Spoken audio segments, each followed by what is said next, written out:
Senator Robinod Padilla will lead the chamber in prayer.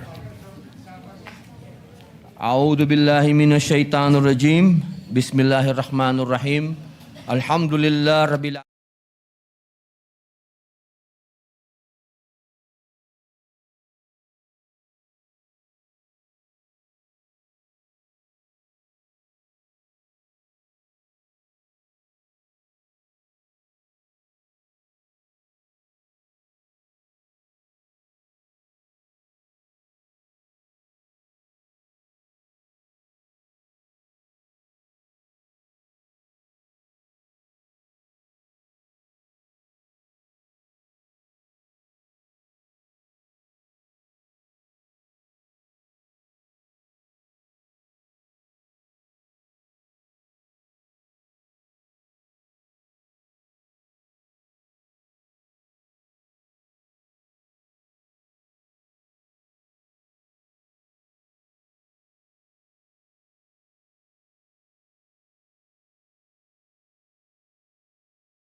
Roll call of members.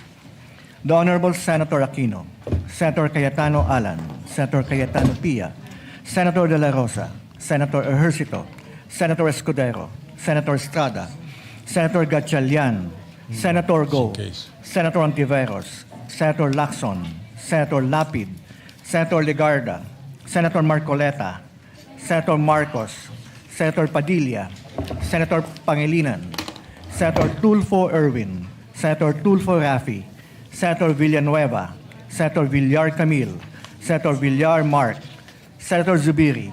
The Senate President is present. With 21 senators present, the chair declares the presence of a quorum. Majority Leader. Thank you, Mr. President. Mr. President, before we proceed, we'd just like to greet our distinguished colleague, former Senate President Pro Tem and the Tita Ganda of the Senate, Mr. President, Senator Lauren Legarda. A very happy birthday, Mr. President. May I ask for a minute suspension? The session is suspended.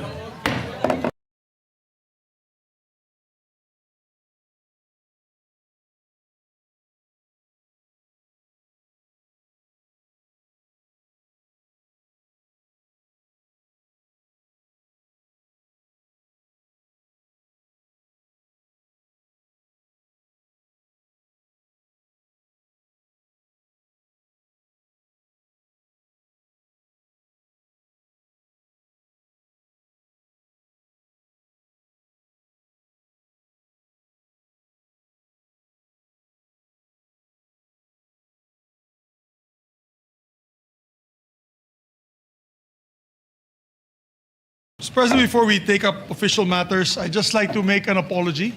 I'd just like to apologize to my two colleagues, Senator Bato de la Rosa and Senator Joel Villanueva.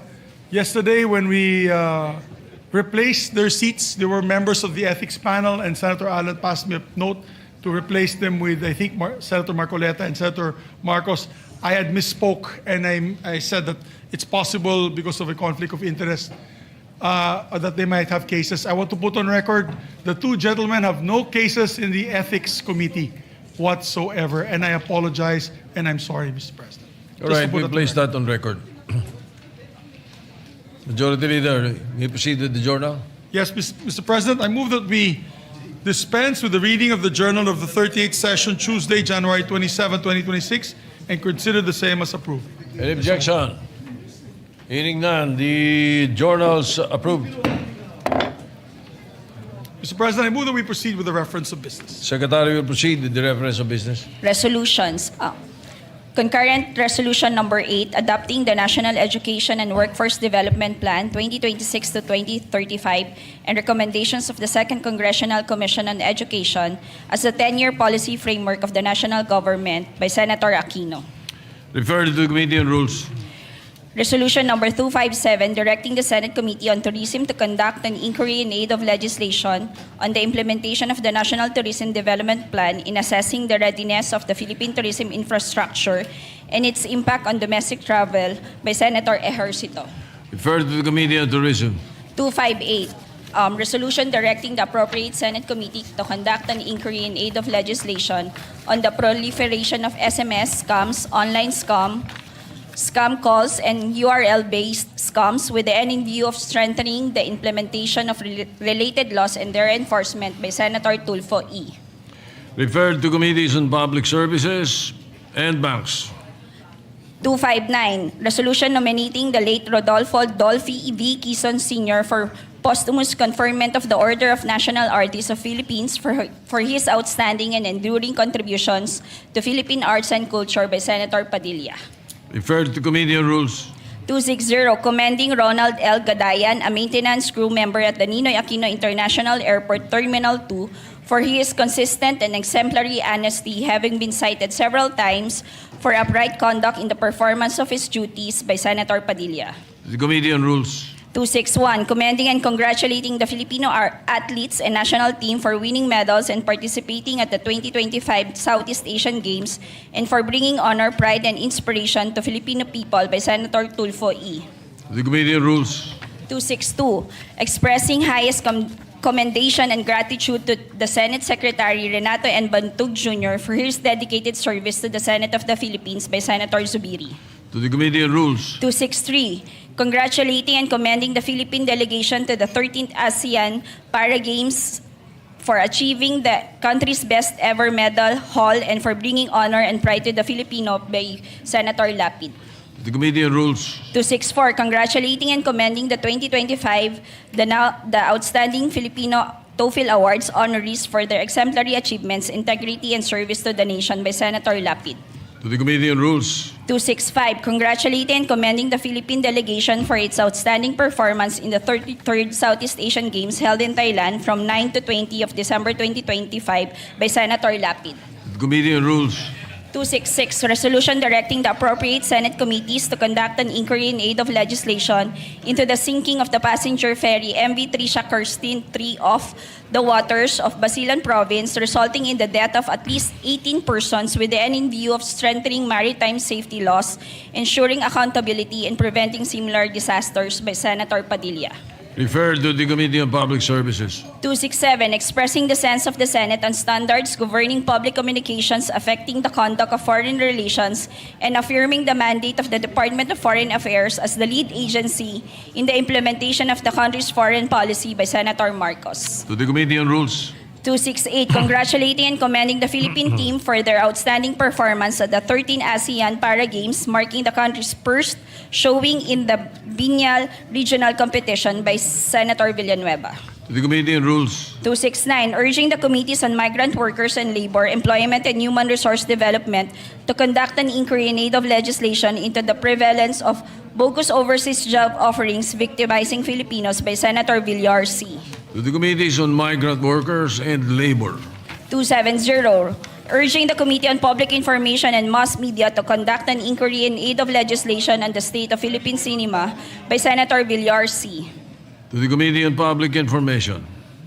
271, urging the Committee on Women, Children, Family Relations, and Gender Equality to investigate in aid of legislation on the recently reported situation of Filipino pregnant women being lured by abortion services online by Senator Villar C. To the Committee on Women.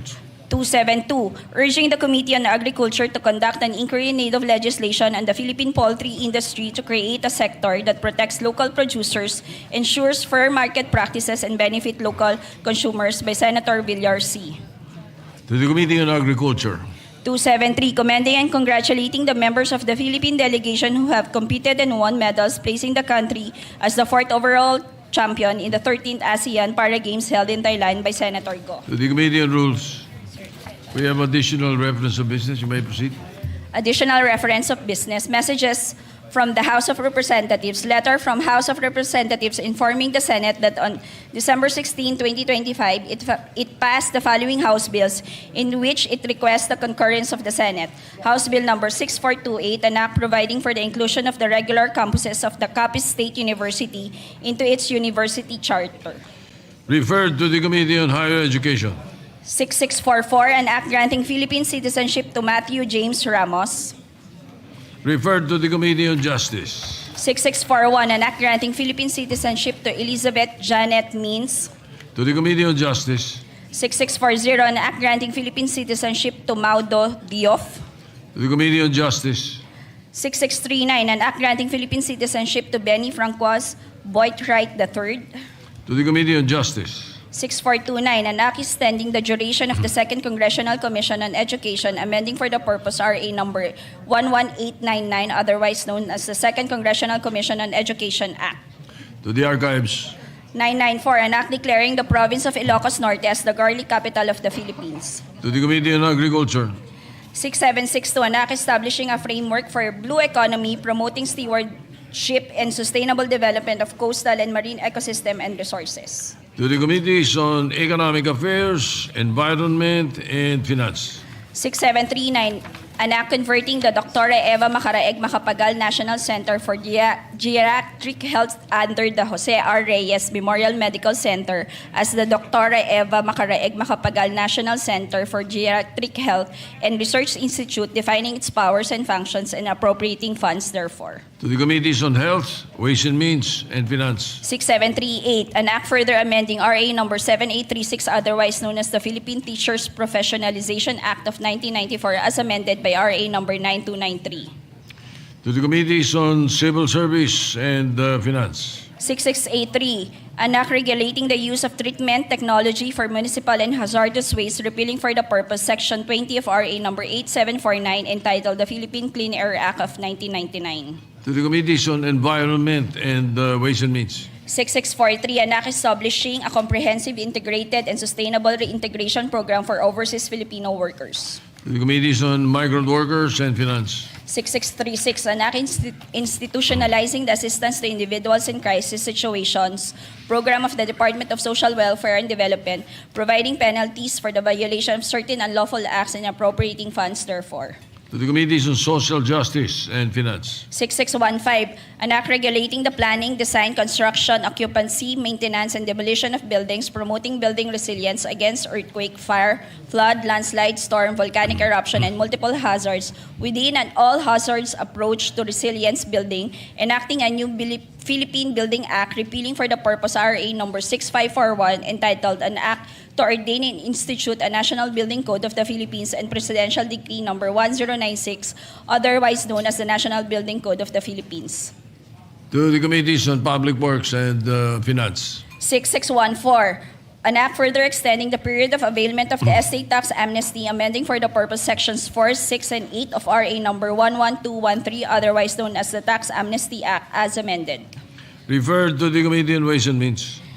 Letter from the House of Representatives informing the Senate that on December 22, 2025, it passed the following House bills in which it requests the concurrence of the Senate. House Bill 6642, an act establishing in the Municipality of Tigaon, Province of Camarines Sur, a basic comprehensive multi-specialty center under the Bicol Medical Center to be known as the Partido Multi-Specialty Center and appropriating funds therefore. To the Committees on Health and Finance. 6796, an act renaming the Conor District Hospital in the Municipality of Conor, Province of Apayao to Apayao General Hospital and Medical Center. To the Committee on Health. 6797, an act renaming the Far North Luzon General Hospital and Training Center in the Municipality of Luna, Province of Apayao to Elias K. Bulot Sr. General Hospital and Medical Center. To the Committee on Health. 6706, an act promoting transparent governance and instituting anti-corruption mechanisms in the operation of banks, amending for the purpose RA number 1405, entitled An Act Prohibiting Disclosure of or Inquiry into Deposits with Any Banking Institution and Providing Penalty therefore. To the Committee on Banks. 6789, an act establishing the National Framework for Water Resource Management and creating the Department of Water Resources and the Water Regulatory Commission, defining their mandates, powers, and functions, and appropriating funds therefore. To the Committees on Public Services, Civil Service, Ways and Means, and Finance. 22, an act providing for cheaper and more accessible internet for all. To the Committees on Public Services and Science and Technology. 178, an act mandating public telecommunications entities and internet service providers to institute an automatic refund mechanism for service outages and disruption, providing penalties for violations thereof. To the Committee on Public Services. Letter from the House of Representatives informing the Senate that on December 17, 2025, it adopted House Concurrent Resolution Number 9, reconstituting the Philippine Congress Bangsamoro Parliament Forum pursuant to Article 6, Section 3 of RA Number 11054, or the Organic Law for the Bangsamoro Autonomous Region in Muslim Mindanao, in which it requests the concurrence of the Senate. To the Archives. Letter from the House of Representatives that on December 22, it designated the following as members of the House panel in the Philippine Congress Bangsamoro Parliament Forum as chairperson, Representative Adyong as members, Representative Balingdong, Hernandez, Arbison Jr., and Flores. To the Archives. Letter from the House of Representatives informing that on December 2025, it adopted Senate Resolution Number 1483 as an amendment to House Bill Number 6429 entitled An Act Extending the Duration of the Second Congressional Commission on Education, amending for the purpose RA Number 11899, otherwise known as the Second Congressional Commission on Education Act. To the Archives. Letter from the House of Representatives informing that on December 2025, it approved the motion amending anew the legislative calendar for the first regular session of the 20th Congress, particularly on the resumption of session from December 22, 2025 to December 29, 2025, and on the adjournment of session from December 23, 2025 to December 30, 2025. To the Archives. Letter from the House of Representatives that informing that on December 29, 2025, it ratified the Conference Committee report on the disagreeing votes of House Bill Number 4058, entitled An Act Appropriating Funds for the Operation of the Government of the Republic of the Philippines from January 1 to December 31 to 2026. To the archives. Bills on first reading. Senate Bill number 1672, an act mandating public telecommunication entities and internet service providers to institute an automatic refund mechanism for service outrages and disruptions, providing penalties therefore by Senator Tulfo R. To the Committee on Public Services. 1673, an act ensuring the safety and protection of children while on vacation, engaging in leisure or participating in any other activities related to tourism industry and for other purposes by Senator Tulfo R. To the Committees on Women and Tourism. 1674, an act further strengthening the Anti-Money Laundering Council, amending for the purpose RA number 9160, otherwise known as the Anti-Money Laundering Act of 2001 as amended by Senator Lapid. To the Committees on Banks, Justice, and Finance. 1675, an act granting Philippine citizenship to Liping Zeng by Senator Pangilinan. To the Committee on Rules. 1676, an act reorganizing the Women and Children Protection Center of the Philippine National Police into Women and Children Protection Group, defining its functions, structure, and appropriating funds therefore by Senator Aquino. To the Committees on Public Order, Women, and Finance. 1677, an act granting Philippine citizenship to Alexia Melanie Blanco Liacuno by Senator Cayetano P. To the Committee on Rules. 1678, an act granting Philippine citizenship to Kayla Daniel. Mr. President, Senator Pangilinan is just recognized. a clarification, point of inquiry, Mr. President. May I know why the Philippines citizenship measures are being referred to the Committee on Rules? Yes, Yes, that's Mr. correct. President, Well, if it's not yet usually- approved in the House. Yeah, we usually send it to private committee. bills are referred to the... Subject to Before the, origination. yes. Origination plus or the... Once the House approves their version, then the Justice Committee will, it will be referred to the Justice Committee. Nakapart. Thank you. It will be referred to the Justice Committee thereafter, no? Okay. Once we yes, sir. Sa 1678 na. All right. 1678, an act granting Philippine citizenship to Kayla Daniel Mercado Hansen by Senator Cayetano P. To the Committee on Rules. 1679, an act granting Philippine citizenship to Emma Rose Valenzuela Tovar by Senator Cayetano P. To the Committee on Rules. 1680, an act granting Philippine citizenship to Nia Liza Harrison by Senator Cayetano P. To the Committee on Rules. 1681, an act granting Philippine citizenship to Nicolas Bungal Marcanish by Senator Cayetano P. To the Committee on Rules. 1682, an act granting Philippine citizenship to Anthony Bungal Marcanish Jr. by Senator Cayetano P. To the Committee on Rules. 1683, an act granting Philippine citizenship to Luan Jacob Erlanson by Senator Cayetano P. To the Committee on Rules. 1684, an act strengthening animal welfare protection by recognizing animal sentence and imposing stricter penalties for violation, amending for the purpose RA number 8485 as amended by RA number 10631, otherwise known as the Animal Welfare Act of 1998 by Senator Hontiveros. To the Committee on Agriculture. 1685, an act lowering the rates of tax on taxable income of individuals, further amending Section 24 of RA number 8424, otherwise known as the National Internal Revenue Code of 1997 as amended by Senator Estrada. To the Committee on Ways and Means. 1686, an act providing for a national sports tourism program, creating the National Sports Tourism Council, appropriating funds therefore and for other purposes. To the Committee on Sports, Tourism, and Finance. 1687, an act establishing the Sierra Madre Conservation Authority to strengthen the conservation and protection of the Sierra Madre mountain range and for other purposes by Senator Estrada. To the Committees on Environment, Culture, Communities, and Finance. Majority Leader. Thank you very much, Mr. President. Mr. President, we'd just like to acknowledge we have several guests today in the gallery. Guest of Senator Bamakino from the province of Leyte, Attorney Carlo Loreto, Board Member Wilson Uy, Attorney Ronan Christian Reposar, Board Member Raisa Villasin, Attorney Mildred Joy Ke, and Board Member Marie Catherine Cabigting, Board Member Alan Ang, Board Member F. Elmer Frederico Codilla, Board Member Flaviano Centino, Jr., Board Member Michael Carey, Board Member Maria Cristina Jimenez, and Board Member MJ Lumen. Mr. President, we also have guests of Senator Kiko Pangilinan, Commissioner Lorenzo Reyes of the Legal Education Board, Commissioner Voltaire San Pedro, the Legal Education Board, and Justice Carl Miranda of the Sandigan Bayan. We have also guests of Senator Sherwin Gatchalian, former Congressman, my kababayan from Bacolod, Monico Puentabella, Mr. President. Is here with us? Yes, thank you. And we also have, Mr. President, guest of Senator Bongo, the Philippine Para Chess Team. And we'd like to take note that our Paralympics or Para-ASEAN Games players and athletes won the best finish ever in an ASEAN Para Games in Thailand with 45 goals recently. And we'll also be adopting a resolution a bit later congratulating all of them.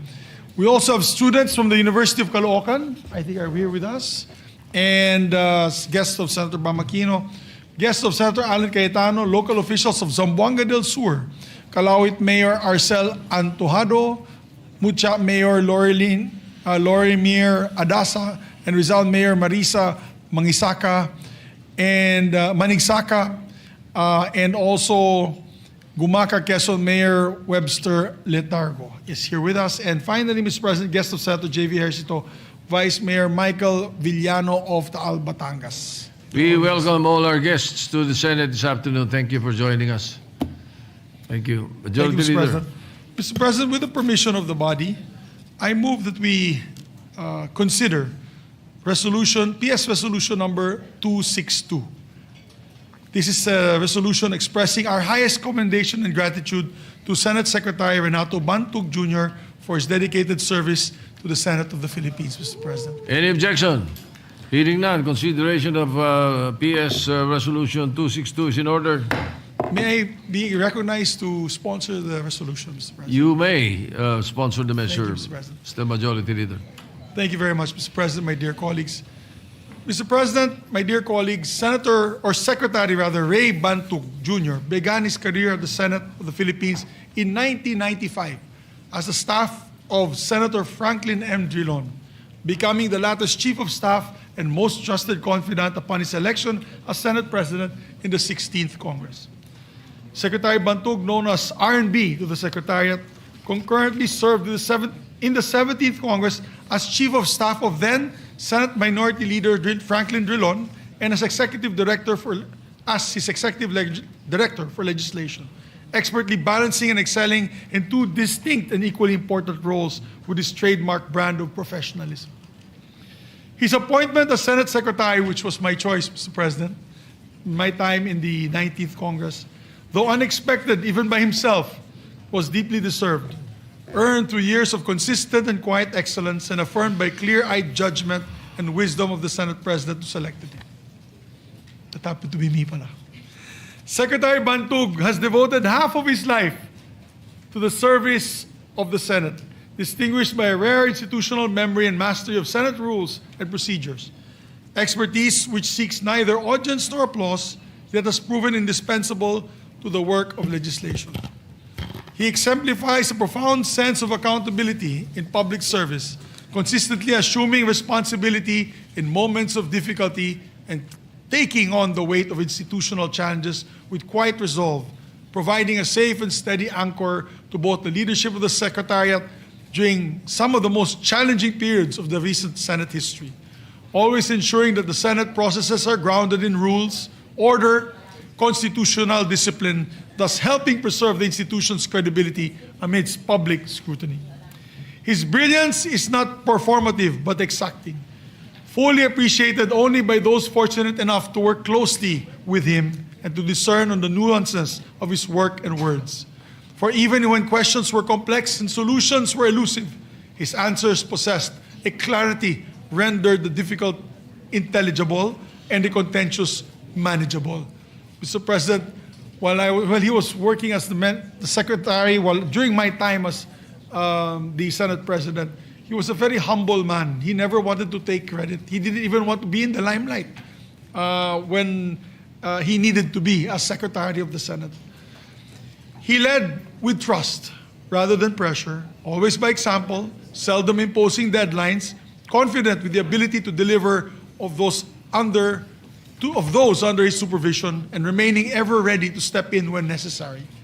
not out of impatience, but from a clear understanding of the work required and a determination to see it properly done.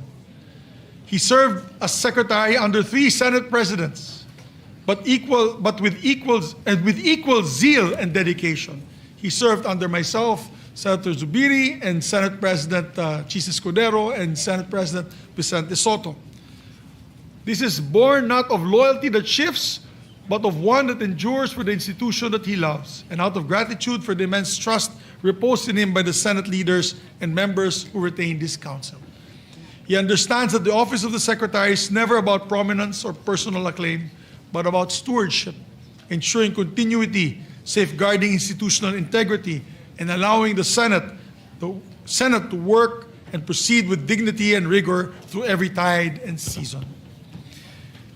His journey, and in closing, his journey, Mr. President, stands as a testament to the perseverance and humility, rising from every adversity to become one of the most trusted custodians of Senate procedure, practice, and tradition, embodying resilience and service beyond self, demonstrating that character and excellence are forged not in ease, but in deliberate choice, but in the deliberate choice to always serve with integrity, competence, and discipline.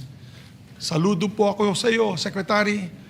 You deserve our sincerest appreciation and commendation in this chamber for your loyalty to the institution and generosity in sharing his experience and expertise. Now, Mr. President, once again, we'd like to thank with deepest gratitude our Senate Secretary Ray Bantug for his service. Mabuhay po. May we recognize, Mr. Secretary President. Villanueva. Thank you, Mr. President. Thank you, Majority Leader. The good book, the Holy Bible, talks about giving honor to whom honor is due, Mr. President. And so please allow me to just give a very short manifestation on our dear Secretary Bantug. I would like to put into the records of this August chamber that I would like to join all the members of this chamber and all Senate employees in expressing our deepest gratitude and profound appreciation to our beloved Secretary, Renato Bantug Jr., for his long, faithful, and exemplary service to this institution. For nearly 3 decades, Secretary Bantug has devoted his professional life to strengthening the legislative process and advancing the work of this chamber. Prior to his election as Secretary of the Senate in July 2022, parang kailan lang yun na Sec Bantug, he served in different crucial roles, including ED for legislation, acting Senate legal counsel, the chief of staff of our former Senate President Frank Drilon, etc. Mr. President, during my time as the majority leader of this chamber, my office and this representation worked closely with Secretary Bantug, and I can honestly say that I personally witnessed firsthand his exceptional command of Senate rules, procedure, and institutional practice. In fact, Mr. President, in moments when the legislative agenda was demanding and the plenary calendar unforgiving, his steady leadership in the Secretariat ensured that the work of this August chamber proceeded with order, with efficiency, and fairness, Mr. President. Ang maayos po, Ginoong Pangulo, na takbo ng ating mga sesyon ay hindi lamang talaga dahil po bunga ng mga desisyon ng mga mambabatas. Ito po ay kundi dahil na rin sa masusing paghahanda at tahimik na paggabay ng Secretariat's Office sa pamumuno po ni Secretary Bantug. And Secretary, it comes from the bottom of my heart. Maraming salamat. Gusto kong sabihin, corny pa rin ang jokes mo. At sa mga panahon na, but seriously speaking, sa mga panahon na ang Senado ay humaharap sa marami o mahahalagang deliberasyon at sensitibong usapin, napatunayan po natin na ang kanyang payo ni Secretary Bantug ay palaging hinuhubog ng batas, ng precedents, at higit sa lahat ng malasakit sa institusyon na ito. Tunay pong Ginoong Pangulo, siya ay isang ehemplo ng paniniwalang ang paglilingkod sa bayan ay isang sagradong pananagutan. Mr. President, I'm thus reminded of the words Galatians in the book of Galatians chapter 6 verse 9, which reflect the importance and dignity of such faithful service. Ang sabi po doon, and I quote, "And let us not grow weary of doing good, for in due time we will reap if we do not give up." Indeed, Secretary Bantug's steadfast commitment exemplifies this particular scripture in the Bible. For through consistent perseverance in doing good, he has helped nurture a Senate that serves with integrity and purpose. Sec RNB, maraming salamat. Thank you for a job well done and service faithfully rendered. Maraming salamat at naway patuloy ka pang pagpalain ng ating Panginoong Diyos. Maraming salamat, Ginoong Pangulo. God bless us all. Thank you, Mr. President. Mr. Senator President, we'd Leader. like to also recognize Senator Sherwin Gatchalian to co-sponsor Senator Sherwin Gatchalian is recognized. Thank you, Mr. President. Mr. President, allow me to personally thank Secretary Ray Bantug. Maraming salamat, Ray, sa lahat ng tulong mo sa akin. At hingi na rin ako ng pasensya kung nagte-text ako ng Saturday, Sunday, weekends, holidays.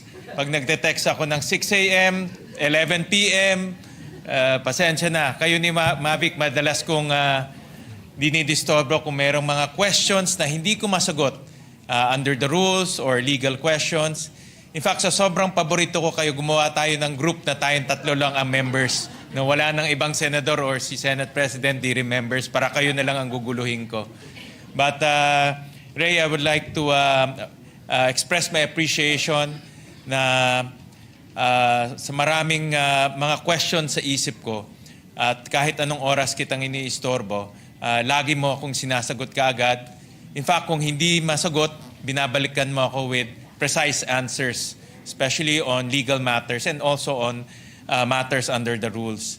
At na-appreciate ko yung candor mo, yung candidness mo pag talagang yung topic natin ay complicated at kailangan pa ng further research. I'll never forget your advice on nung fina-file natin yung Malampaya case. I think that was one of the more complex events that I have undertaken, and I appreciate your advice on how to move forward with that. And na-appreciate ko rin yung mga advice mo tungkol sa impeachment.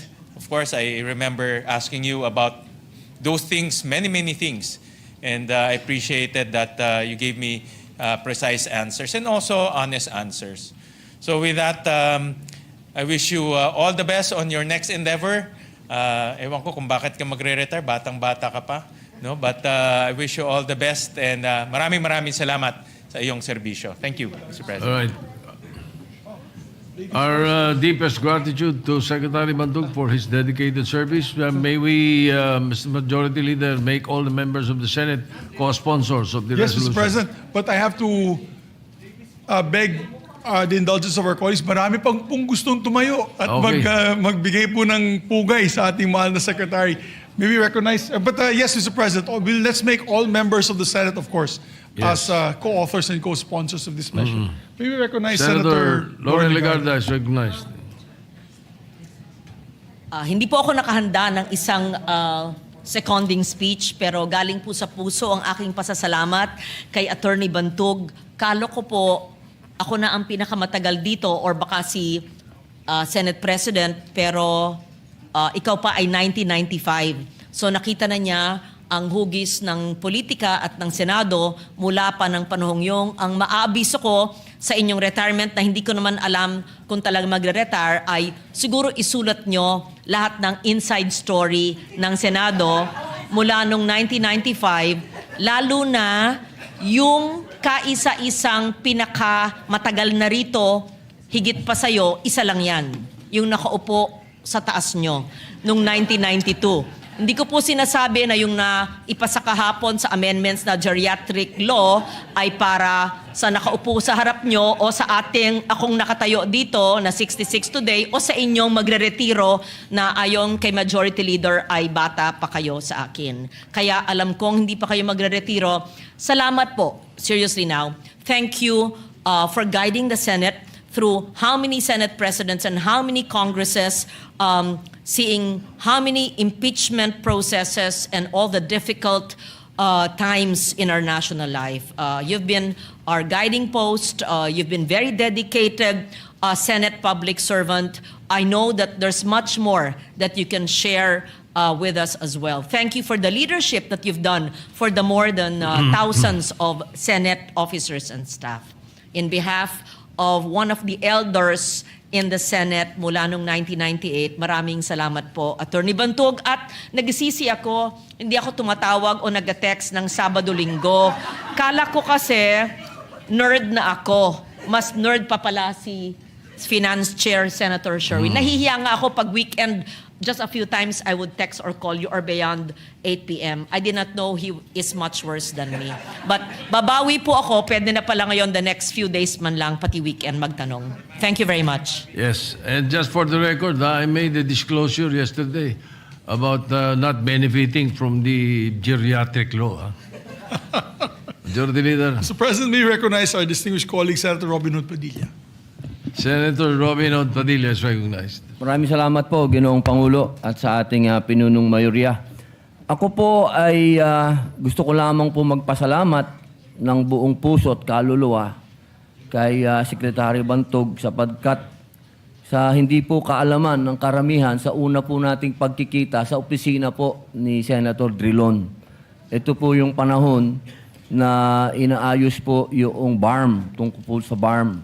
At hindi po ako naharap ni Senator Drilon pero ako po'y binigyan nyo ng kape, binigyan nyo po ng cookies.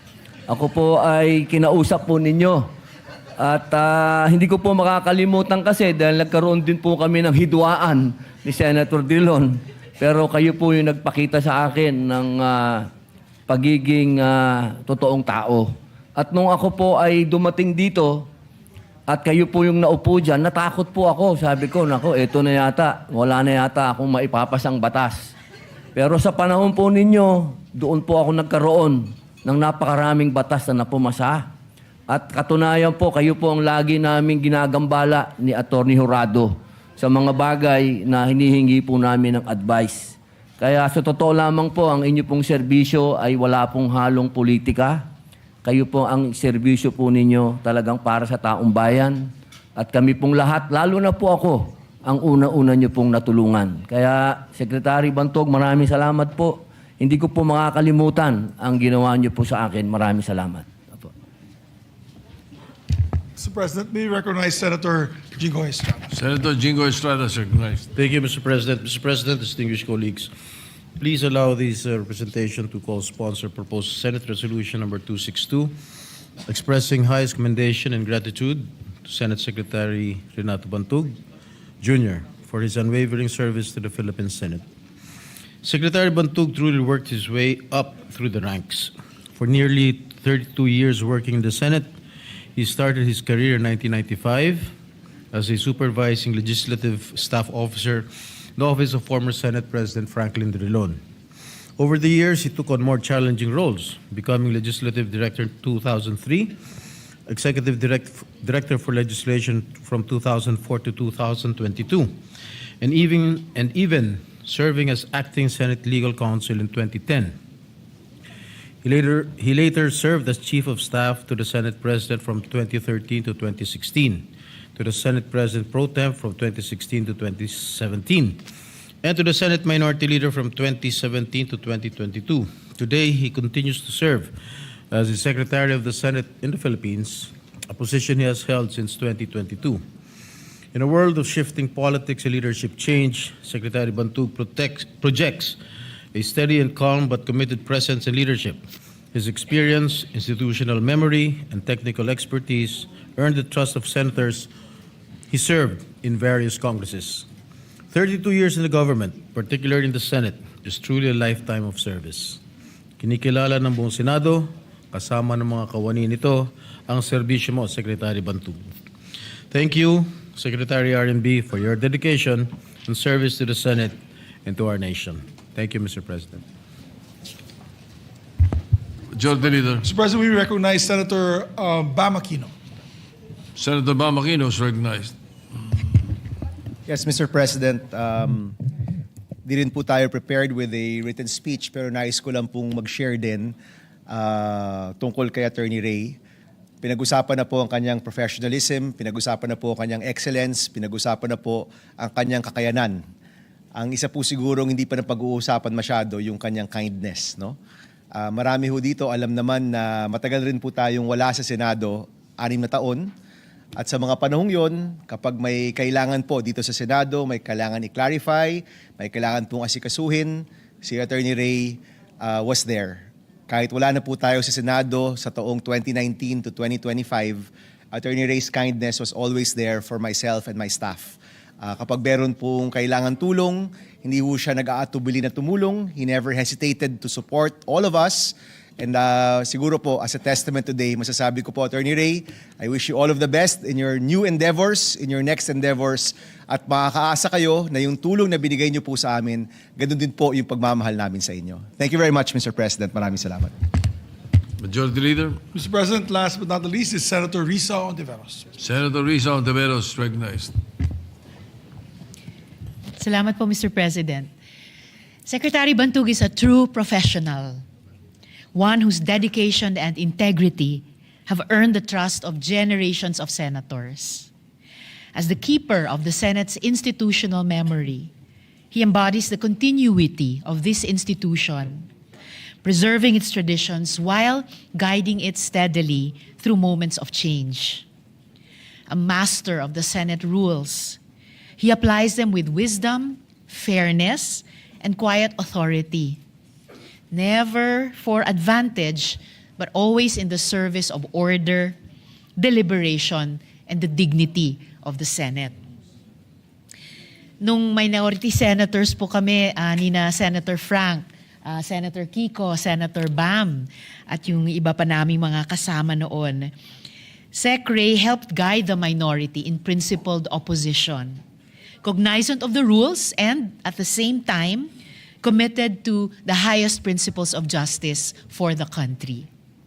Through his work, he has strengthened not only our proceedings, but the institution itself. Marami pong salamat sa iyo, Sec Ray. Hindi ka namin malilimutan.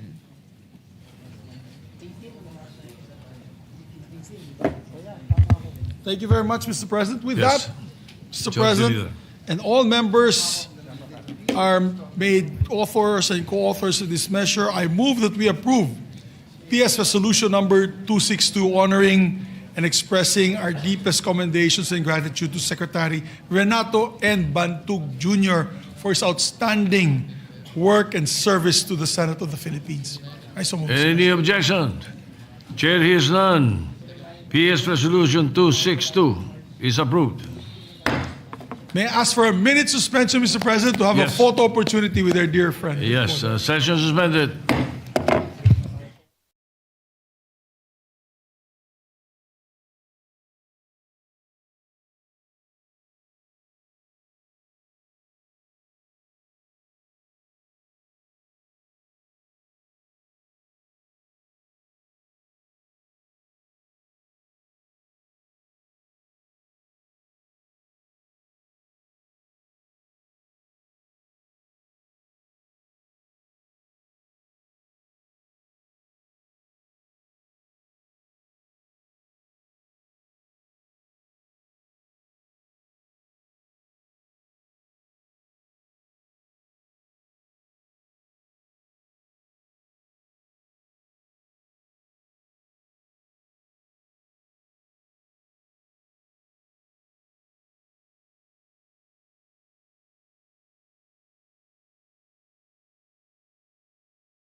Thank you, Mr. President.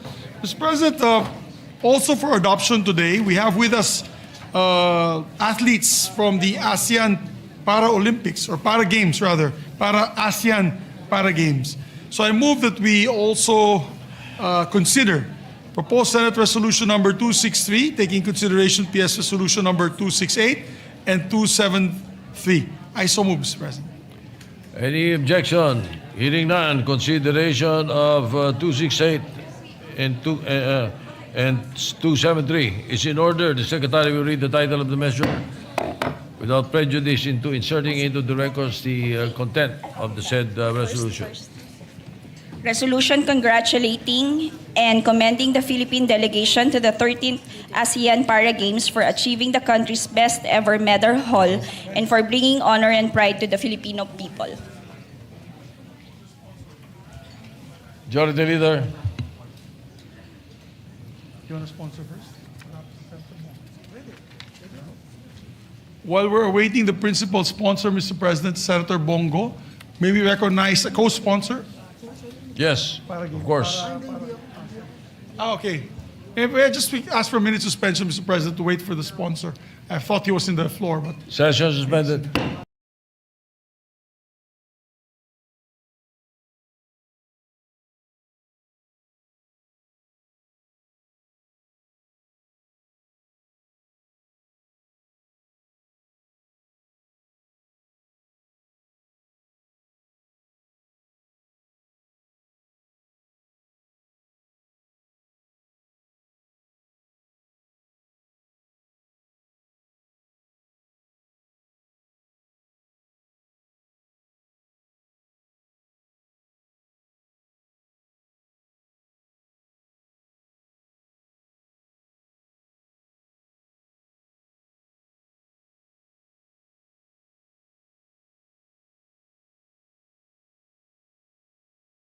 Mr. President, we once again recognize our distinguished colleague, Senator Christopher Lawrence Bongo, to deliver his sponsorship speech. Senator Christopher Bongo is recognized.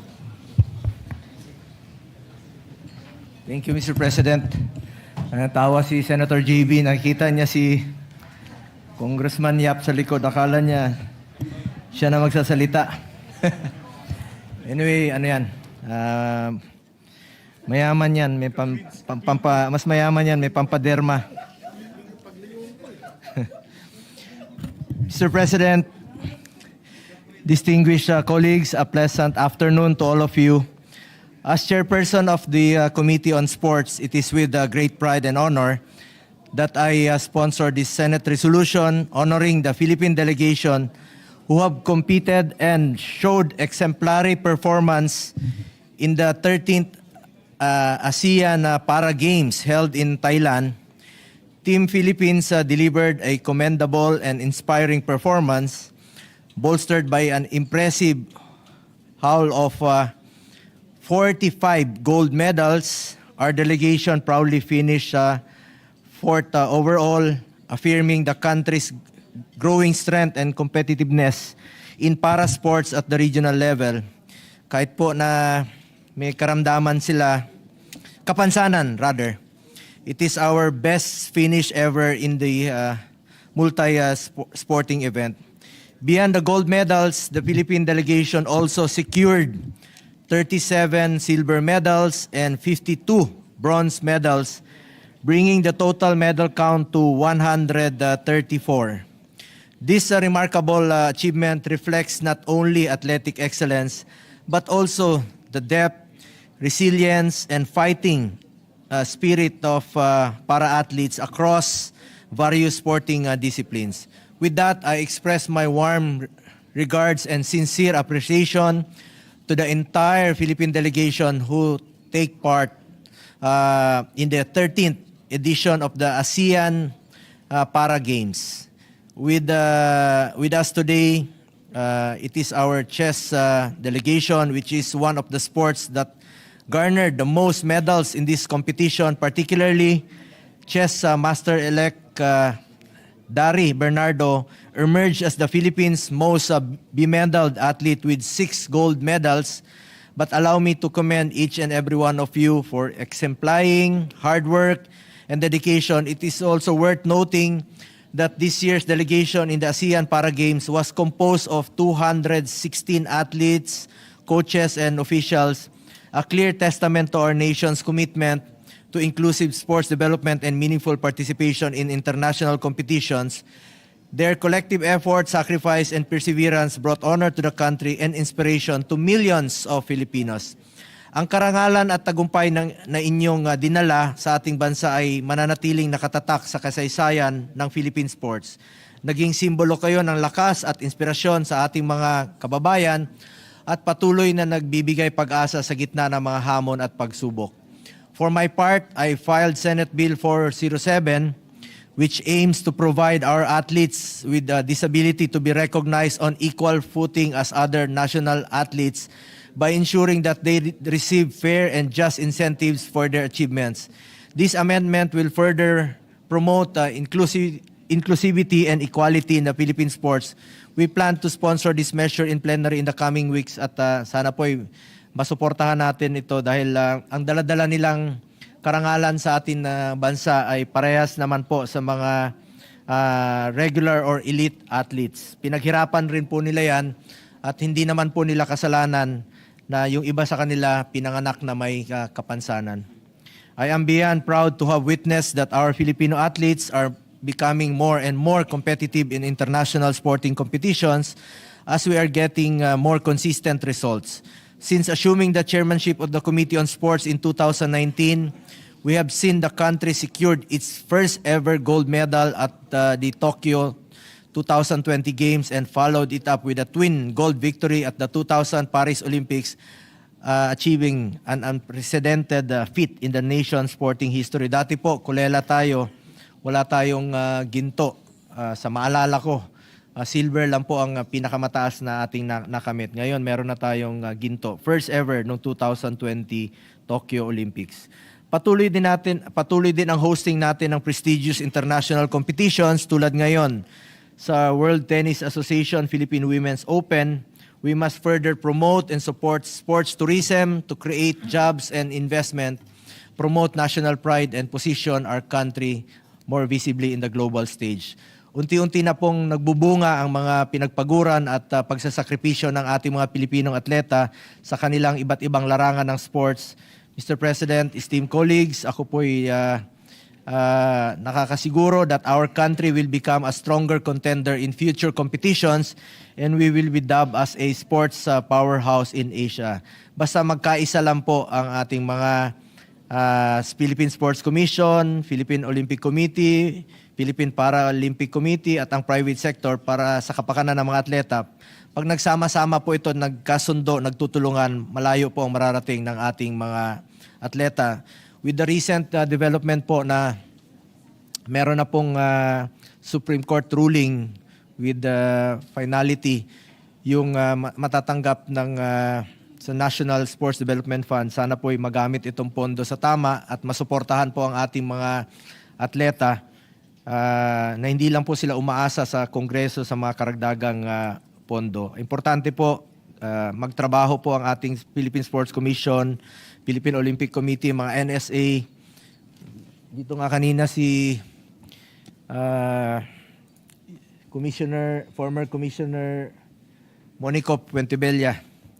Parati po siya ang nagko-comment rin po na sa mga reklamo niya sa kanilang association. Sabi ko nga, pag nagsama-sama at nagtutulungan ang NSA at ang PSC, ang Philippine Olympic Committee, malayo pong mararating ng ating mga atleta. Iyon po ang dapat gawin. Ang ating mga atleta po ay dapat mag-compete lang po. Wala na silang dapat isipin. Suportado sila sa equipments, moral support, pagkain, at wala na silang dapat isipin pa tuwing competition just to focus on their competition. Our Filipino athletes have proven time and again of their undying devotion and even unified the country through sports, thus upholding the true spirit of patriotism. Win or lose, pusong Pinoy ang panalo. As your chairperson of the Committee on Sports, rest assured I will continue to pursue sports development programs and initiatives that will promote the welfare of our athletes to help restore our rightful place in the world of sports.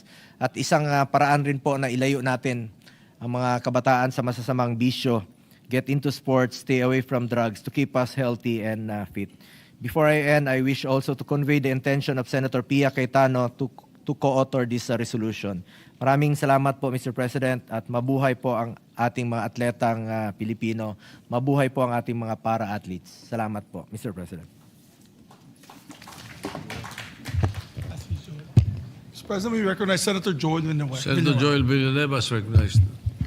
Thank you, Mr. President. Thank you, Majority Leader. Mr. President, esteemed colleagues, as the author of proposed Senate Resolution number 268, we stand in gratitude as we honor the Philippine para-athlete team for their exemplary performance at the 13th ASEAN Para Games held in Thailand from January 20 to 26, 2026.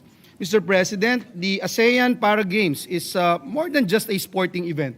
It is a testament to the excellence, discipline, and indomitable spirit of para-athletes across Southeast Asia. This year, our Filipino delegation has truly exemplified these values, delivering the country's best performance in the history of our participation in the Games. With a remarkable total of 134 medals, 45 golds, 37 silvers, and 52 bronzes, the Philippines has surpassed its previous best medal haul from the 2023 Games, marking a significant milestone for Philippine para-sports. Ginoong Pangulo, hindi lamang po ito usapin ng dami ng medalya. Ang ika-4 na pwesto ng Pilipinas sa overall medal standings ay ang pinakamataas na ranggo na ating nakamit mula nang magsimula tayong lumahok sa ASEAN Para Games noong 2001. Isa po rito ay nagpapakita ng malinaw at patuloy na pag-angat ng ating mga atleta at ng programa ng ating Sports Commission para sa ating para-sports ng ating bansa.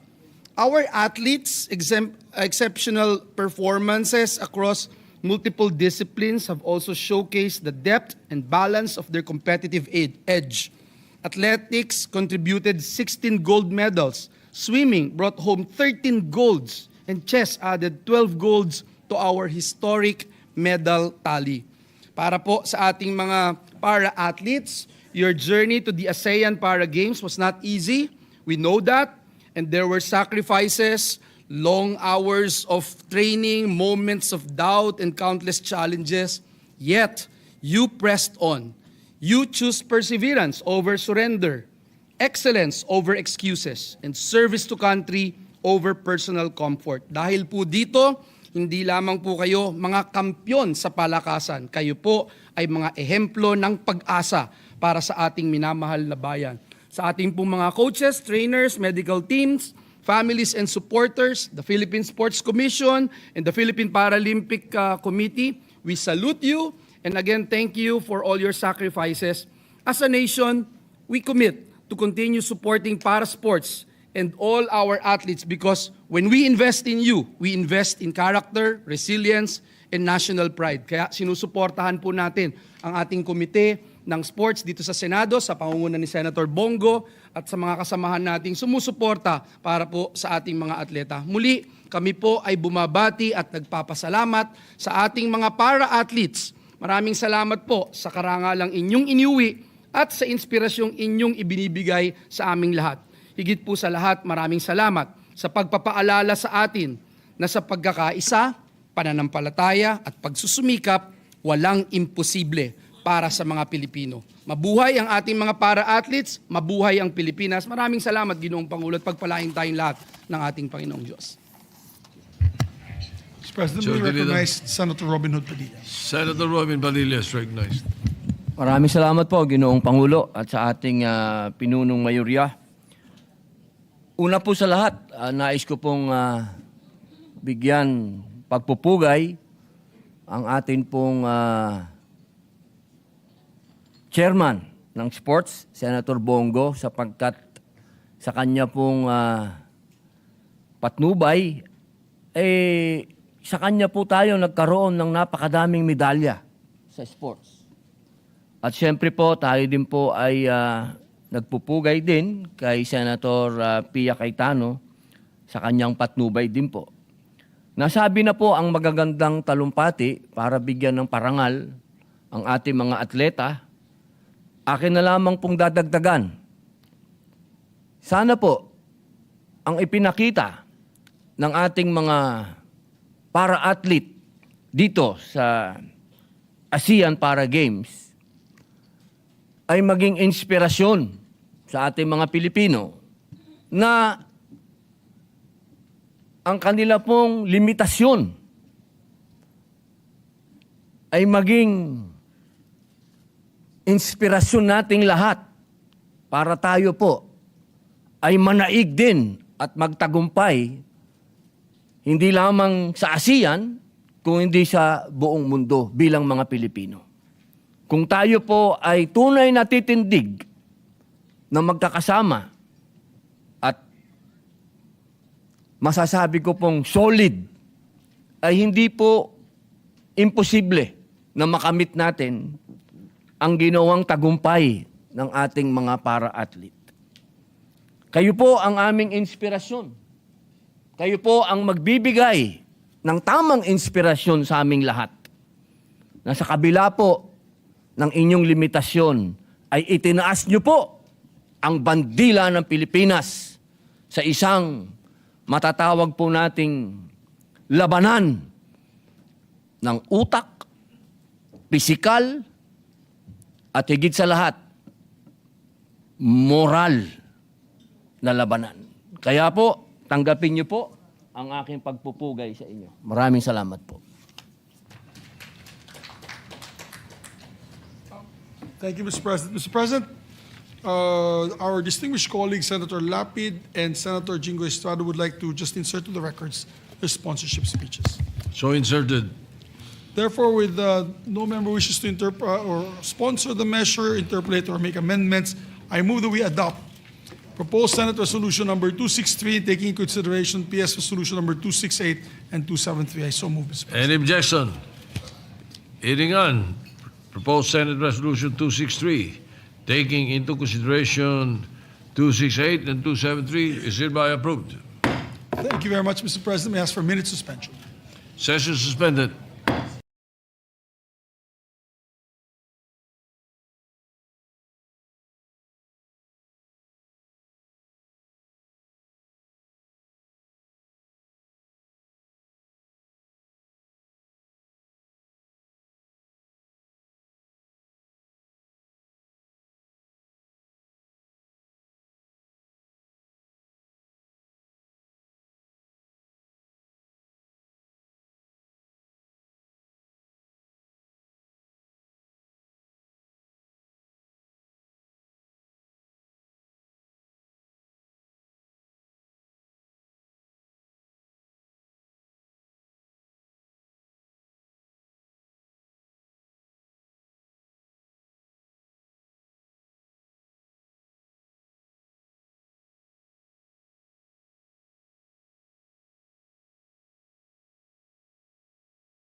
Majority Leader. Thank you, Mr. President. If our distinguished colleague, Senator Tulfo, is ready, Mr. President, for his amendment, I believe he has a committee amendments that he wants to introduce into his bill. We just wait for the sponsor, Mr. President, and after which we can proceed with the other matters.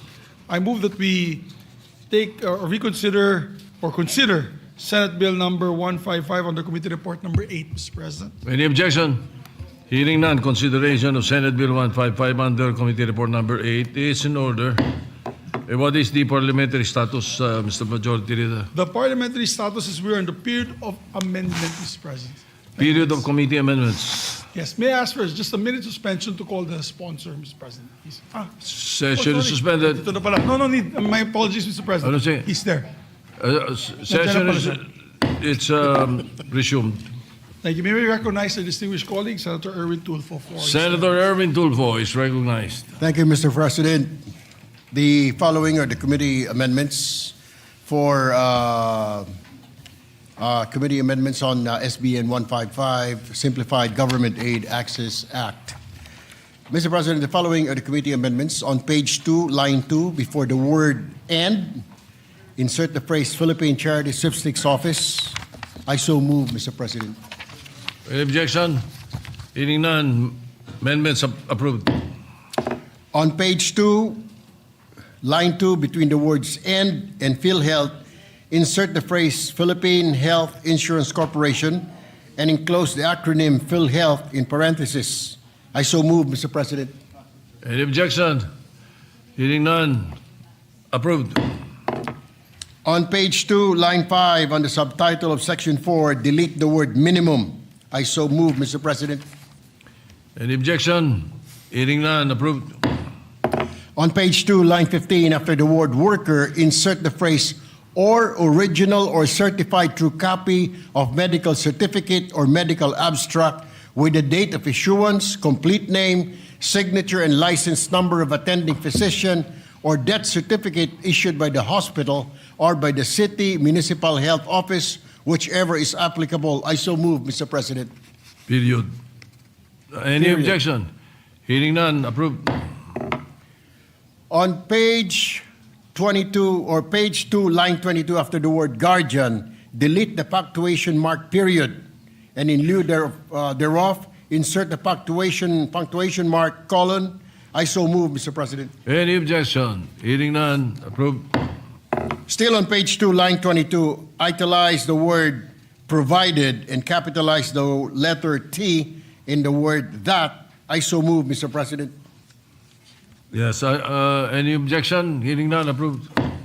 On page 2, line 29, after the word act, insert the phrase and in accordance with Republic Act number 11032, otherwise known as the Ease of Doing Business and Efficient Government Service Delivery Act of 2018. I so move, Mr. President. Any objection? Hearing none, adopted. On page 3, line 1, transpose the phrase as amended after the phrase also known as the Anti-Red Tape Act and insert the phrase by Republic Act number 11032, otherwise known as the Ease of Doing Business and Efficient Government Service Delivery Act of 2018. I so move, Mr. President. Any objection? There being none, the amendments approved. Still on page 3, line 6, delete the word in figure 30 and in lieu thereof, insert the word and figure 60. I so move, Mr. President. Any objection? Hearing none, amendments approved. On page 3, line 8, before the acronym DILG, insert the phrase Department of Interior and Local Government and enclose the acronym DILG in parentheses. I so move, Mr. President. Any objection? Hearing none, adopted. And on page 3, line 21 now, after the word its, insert the word complete. I so move, Mr. President. Any objection? Hearing none, amendments adopted, approved. There are no further committee amendments, Mr. President. Thank you. Majority Leader. Thank you, Mr. President. We move to close the period of committee amendments, Mr. President. Any objection? Hearing none, period of committee amendments terminated. Thank you, Mr. President. But we cannot close the period of amendments just yet, as some of our colleagues would like to propose amendments on Monday. So therefore, the suspend. parliamentary status, therefore, would be the period of individual amendments. That's correct, Mr. President. All right. So I move to suspend consideration of the measures. Hearing no objection, consideration of the measure is suspended. Mr. President, we have a sponsorship. May I ask for for additional reference of business, Mr. President? Additional reference of business, you may proceed, the Secretary. Committee Report number 24, prepared and submitted jointly by the Committees on Banks, Financial Institutions and Currencies, and Justice and Human Rights on Senate Bill number 1728 with Senators Lacson, Zubiri, Escudero, Pangilinan, Estrada, Tulfo E. Villanueva, and Tulfo R. as authors thereof.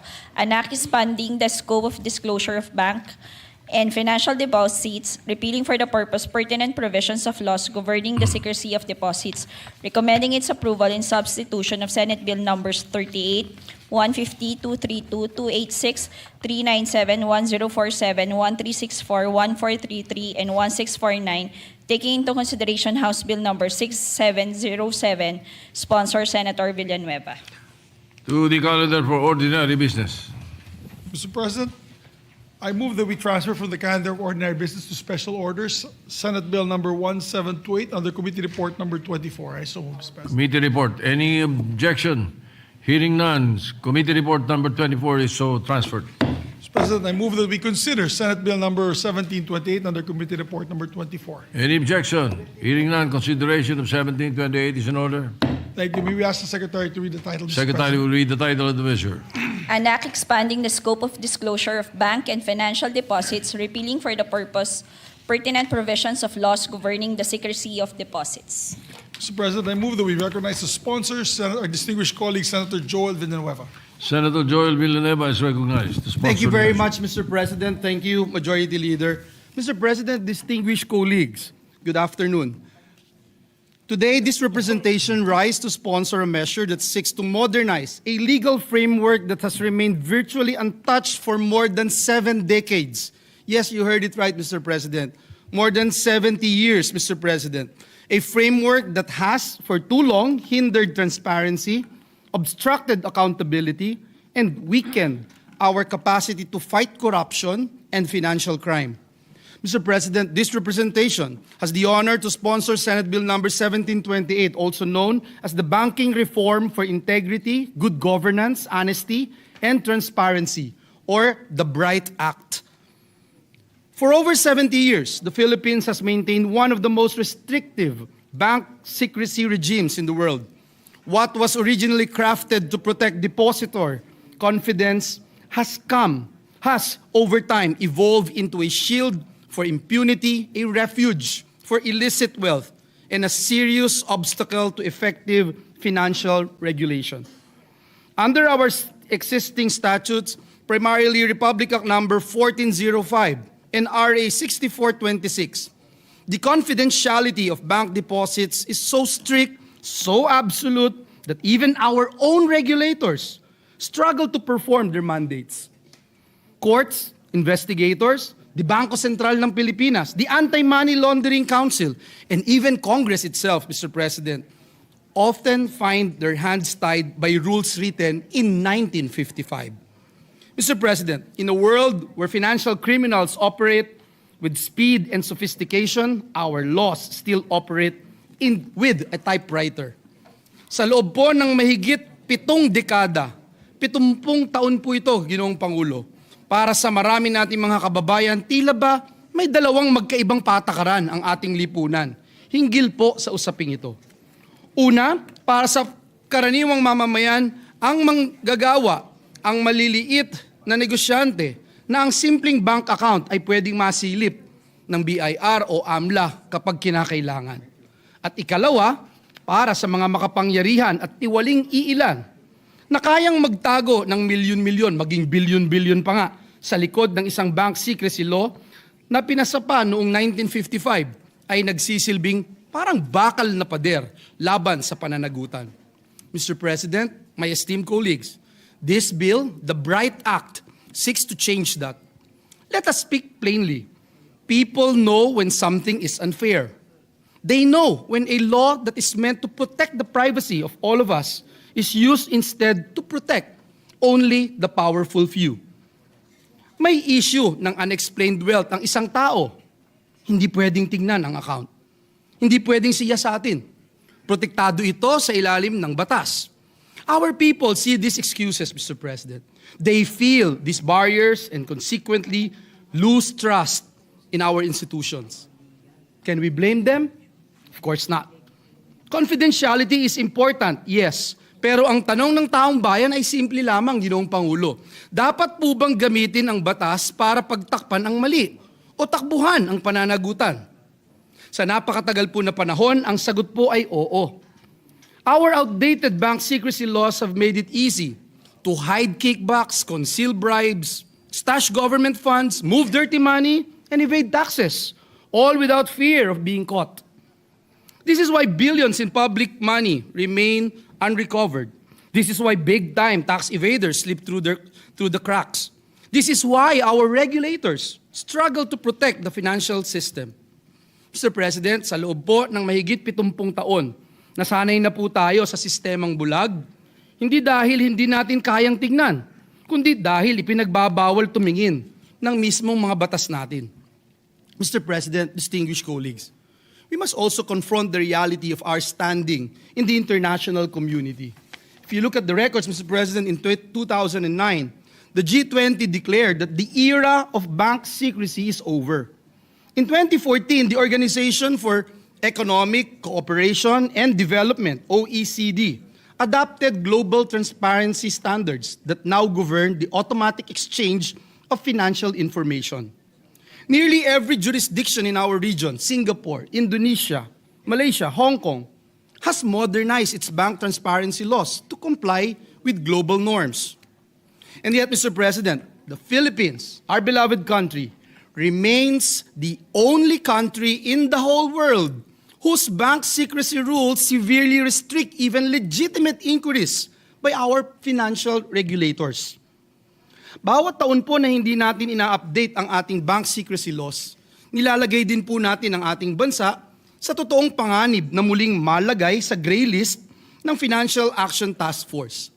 At kapag nangyari po yan, Ginoong Pangulo, hindi lang po mga korap ang unang nagdurusa, kundi ang ordinaryong Pilipino. Ang mga OFWs na nagpapadala ng salapi sa kanilang pamilya na posibleng tumaas ang remittance fees. Ang mga small business owners na nag-a-apply ng loan na haharap sa mas mahigpit na scrutiny at mas mataas na compliance costs. At, Ginoong Pangulo, ang mga tapat na manggagawa, ang mga pamilyang nag-iipon para sa edukasyon o para sa emergency na siyang nagbabayad ng presyo ng reputational damage na dulot ng mga taong gumagamit ng secrecy para lamang po itago ang kanilang mga kasalanan.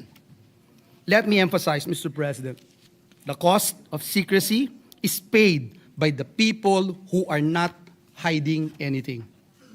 Milyong-milyong Pilipino po ang umaasa sa isang matatag na banking financial system, isang mapagkakatiwalaang investment climate, at mababang remittance costs. Hindi po natin pwedeng hayaan na taon-taon na lamang ang mga luma at hindi na napapanahong batas ang maglalagay sa panganib sa mga lifeline na ito. The consequences at home are equally alarming, Mr. President. The Department of Finance estimates that our outdated secrecy regime results in billions of pesos in revenue losses annually due to untraceable tax evasion. The IMF, or International Monetary Fund, in its assessments to the Philippine financial sector, has repeatedly warned that our strict bank secrecy rules hamper effective supervision and may impair financial stability. Nakita na po natin, Ginoong Pangulo, kung paano ang mga yaman na nakuha sa iligal na paraan ay madali pong itago o naitatago sa likod ng sobrang higpit o ultra-strict na bank secrecy at confidentiality. At nakita na rin po natin kung paano naantala at minsan tuluyang nahihinto ang mga investigasyon dahil po sa mga batas na ang layunin po sana, Ginoong Pangulo, ay protektahan ang mga tapat at marangal na depositor na nagagamit din bilang kanlungan ng mga tiwaling opisyal, mga money launderer, mga nagpopondo ng illegal na droga, at mga mapagsamantalang mandaraya. Sa huli po, ang naagrabyado po rito ay hindi ang may kasalanan, kundi ang karaniwang manggagawa at pamilyang Pilipino na naniniwala sa patas at malinis na sistema. Mr. President, we cannot continue to allow secrecy to be weaponized against the Filipino people. This bill, Mr. President, the Bright Act, proposes not wholesale disclosure, Mr. President, but measured transparency under very specific, legitimate circumstances. Deposits remain confidential as the general rule and may be examined only under conditions explicitly defined in the law. Among these legitimate purposes are investigations by the courts, inquiries by Congress, including impeachment proceedings, investigations conducted by the Office of the Ombudsman, supervisory examinations by the BSP, inquiries by AMLA, BIR, and specific financial regulators, lawful access for the settlement of estates of deceased depositors, and voluntary authorization by the depositor. Each request must follow clear procedures subject to safeguards provided by the Act and consistent with the Data Privacy Act. With the passage of this measure, Mr. President, for the first time in 7 decades, the Filipino people will know when public officials live beyond their means. There is a way to find out, Mr. President. When billions of pesos disappear, they cannot hide behind secrecy. When corruption happens, investigations can move forward. When regulators need information to protect the economy, they can act, Mr. President. When crimes occur, they cannot be covered by confidentiality.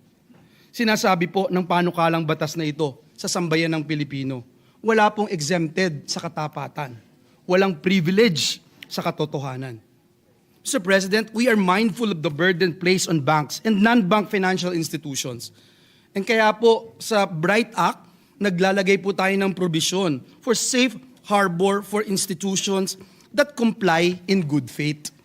At the same time, the bill imposes penalty on individuals who abuse their authority to access deposit information and those unjustifiably refuse to disclose information when required by law.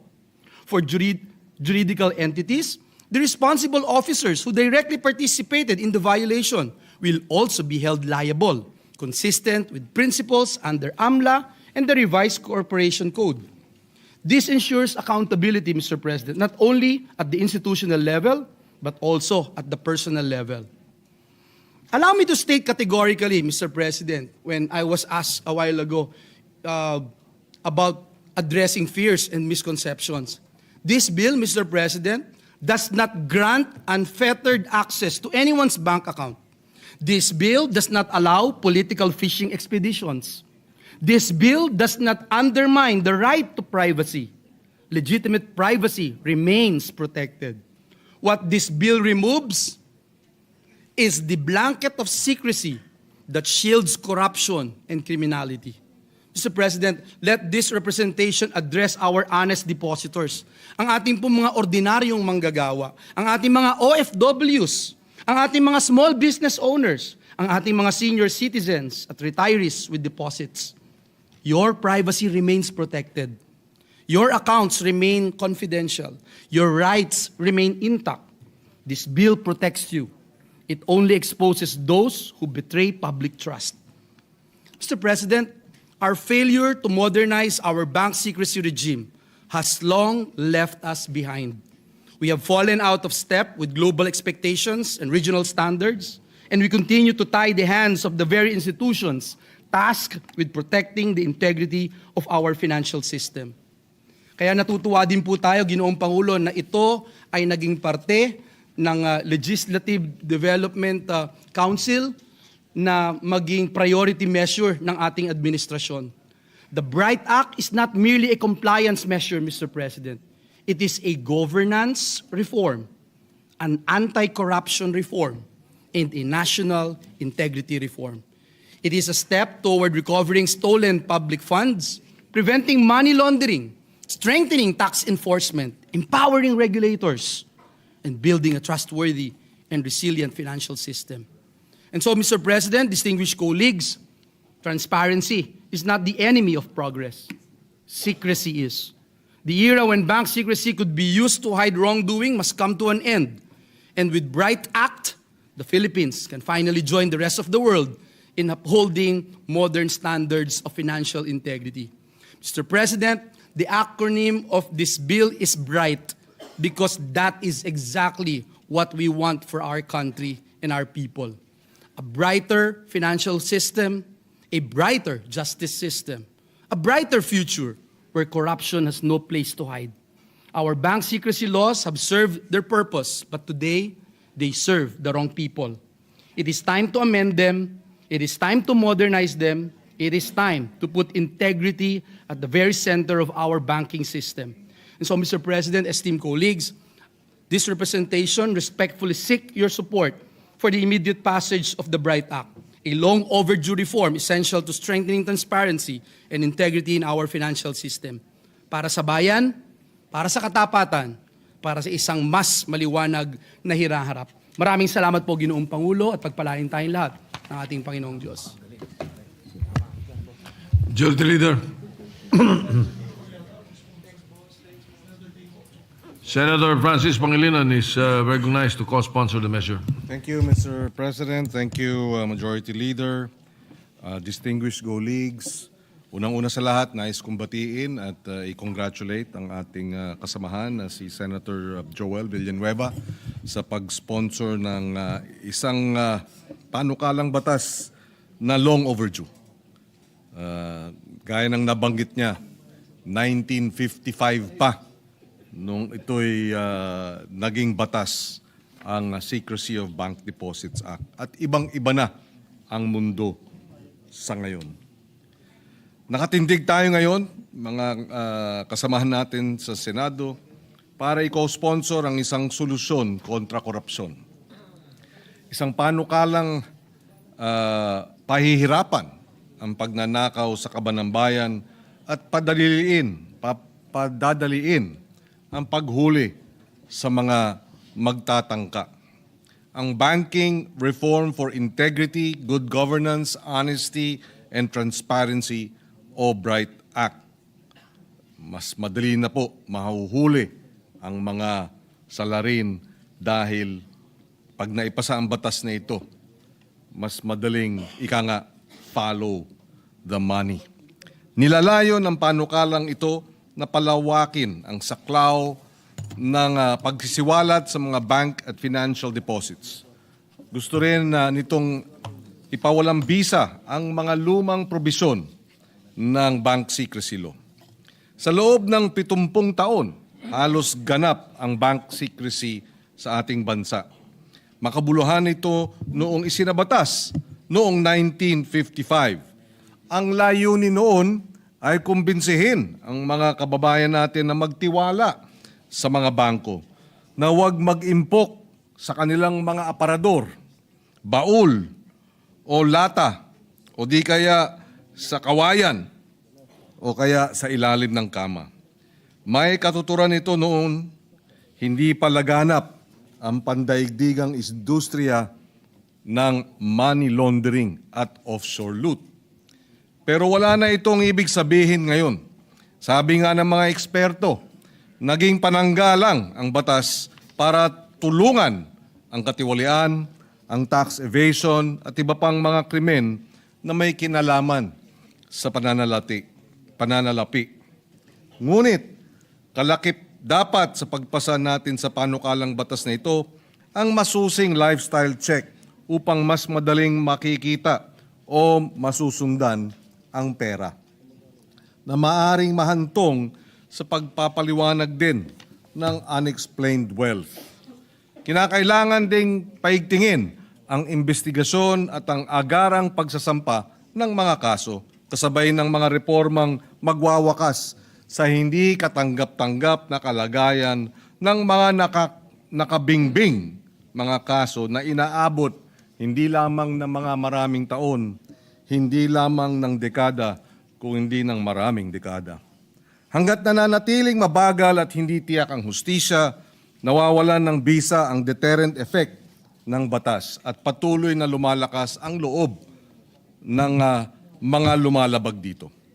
Mabuting pag-aralan kung may sasama ang mga nakatagong ari-arian katulad ng shell companies, ang ikangay paglalaban ng pera sa kasino at kahit na sa crypto, hindi pa rin magbabayad ang mesala. Dahil sa maraming anomalya sa gobyerno, sinasagot natin ang mga tanong ng mga legal na kasangkapan para ika nga ay, nabanggit ko kanina, masundan ang pera. Follow the money. Masundan at mabawi. Tulad ng mga pinakamalilinis na bansa sa mundo sa usapin ng katiwalian, Denmark, New Zealand, at ang kapitbansa nating Singapore, lahat sila pinapayagan ang mga regulator at mga otoridad sa buwis na bulatlatin ang mga nakatagong lihim sa mga bangko kapag hinihingi ng public interest. Mga kasama, hinihingi ko ang inyong suporta para sa Bright Act, isang napakatagal ng hinihinging upgrade, ika nga, ng isang kritikal na bahagi ng ating depensa kontra korupsyon, kontra tax evasion. Maraming salamat at we urge our colleagues to for swift passage, support for swift passage of this measure. Majority Leader. Thank you very much, my distinguished colleague, Senator Kiko Pangilinan. Mr. President, to allow our colleagues to study this measure further, I move to suspend consideration of the measure. On objection, hearing none, consideration of the measure suspended. Thank you, Mr. President. Mr. President, may we recognize our distinguished colleague, Senator from Tarlac and Pampanga, no other than Senator Rodante Marcoleta, to avail of the privileged hour. Senator Dante Marcoleta is recognized. Thank you, Mr. President. Mr. President, I rise today to raise a constitutional alarm.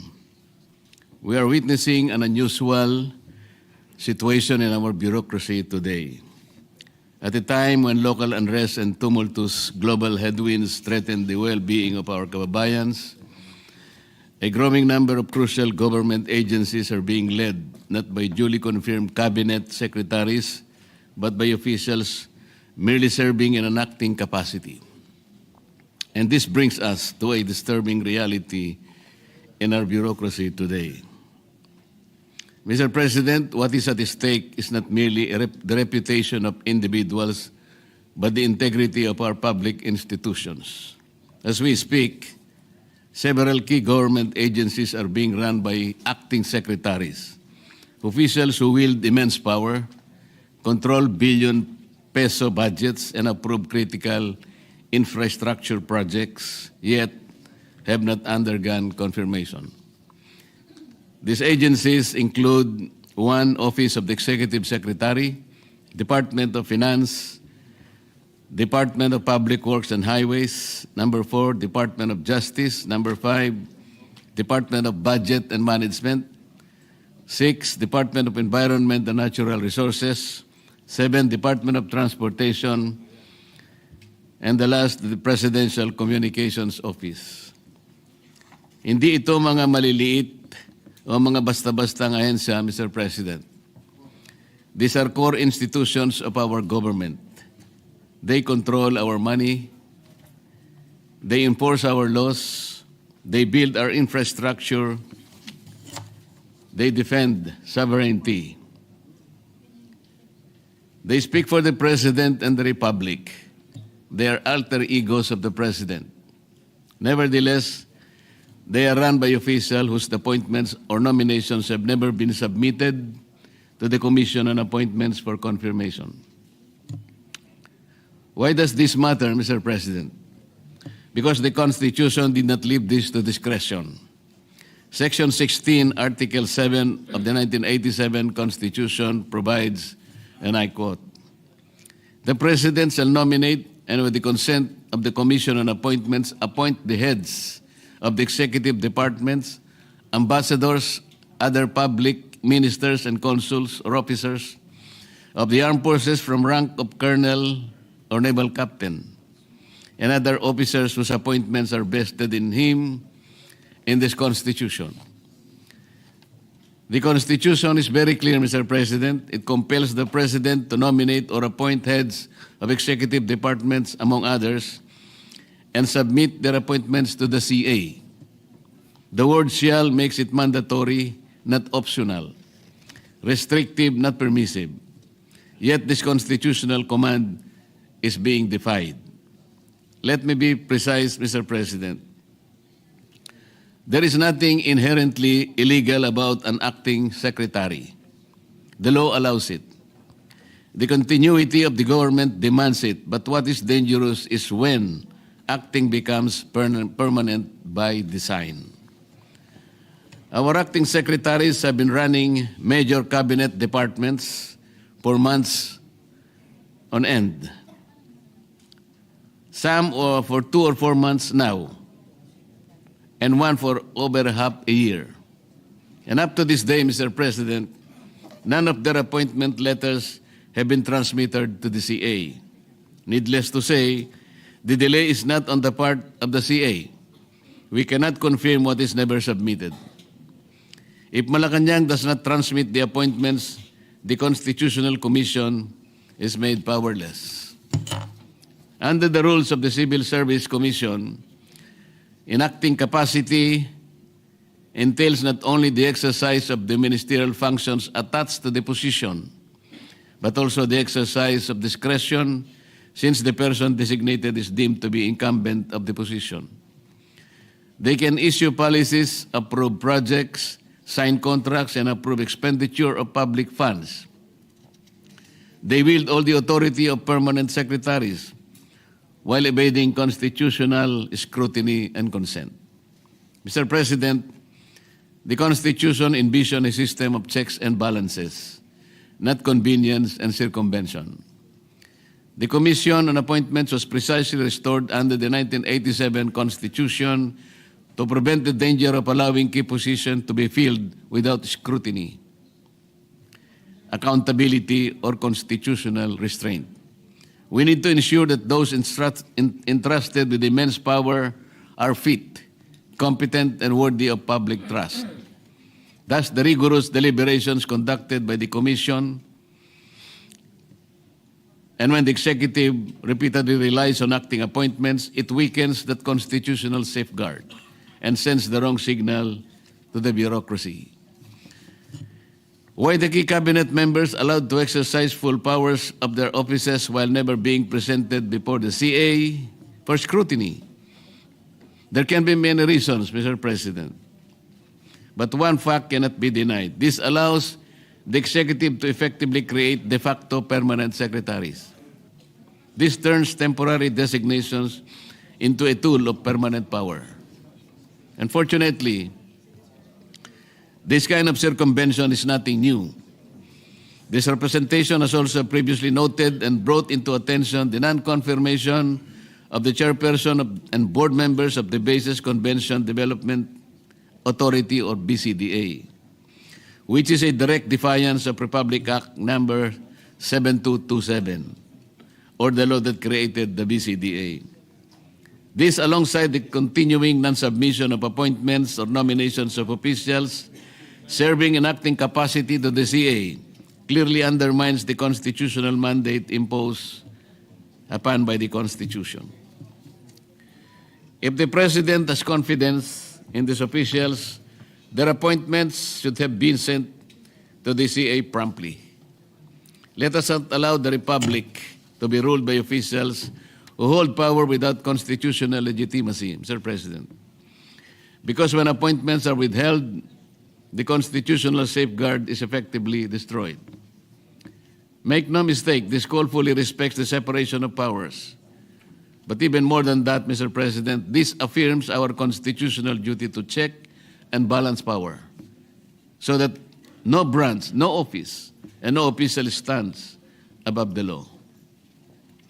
Let us remember, when leadership is temporary, responsibility becomes temporary. And when responsibility is temporary, corruption finds room to grow. We must not allow that, Mr. President. The people deserve more than paperwork. The people deserve more than excuses. The people deserve leadership that is permanent, accountable, and answerable. Sa huli, malinaw ang panawagan ng sambayanang Pilipino. Hindi sapat ang pansamantalang pamumuno sa mga ensyang may hawak ng buhay, kabuhayan at kaligtasan ng ating mga mamamayan. Ang pananagutan ay hindi maaaring acting lamang. Dapat ito'y ganap, malinaw at matatag. Sapagkat sa likod ng bawat pansamantalang desisyon at iniiwasang pananagutan, naroroon ang sambayanang patuloy na nagdurusa at tumihiling ng buong pananagutan mula sa kanilang pamahalaan. Maraming salamat po, Mr. President. Majority Leader.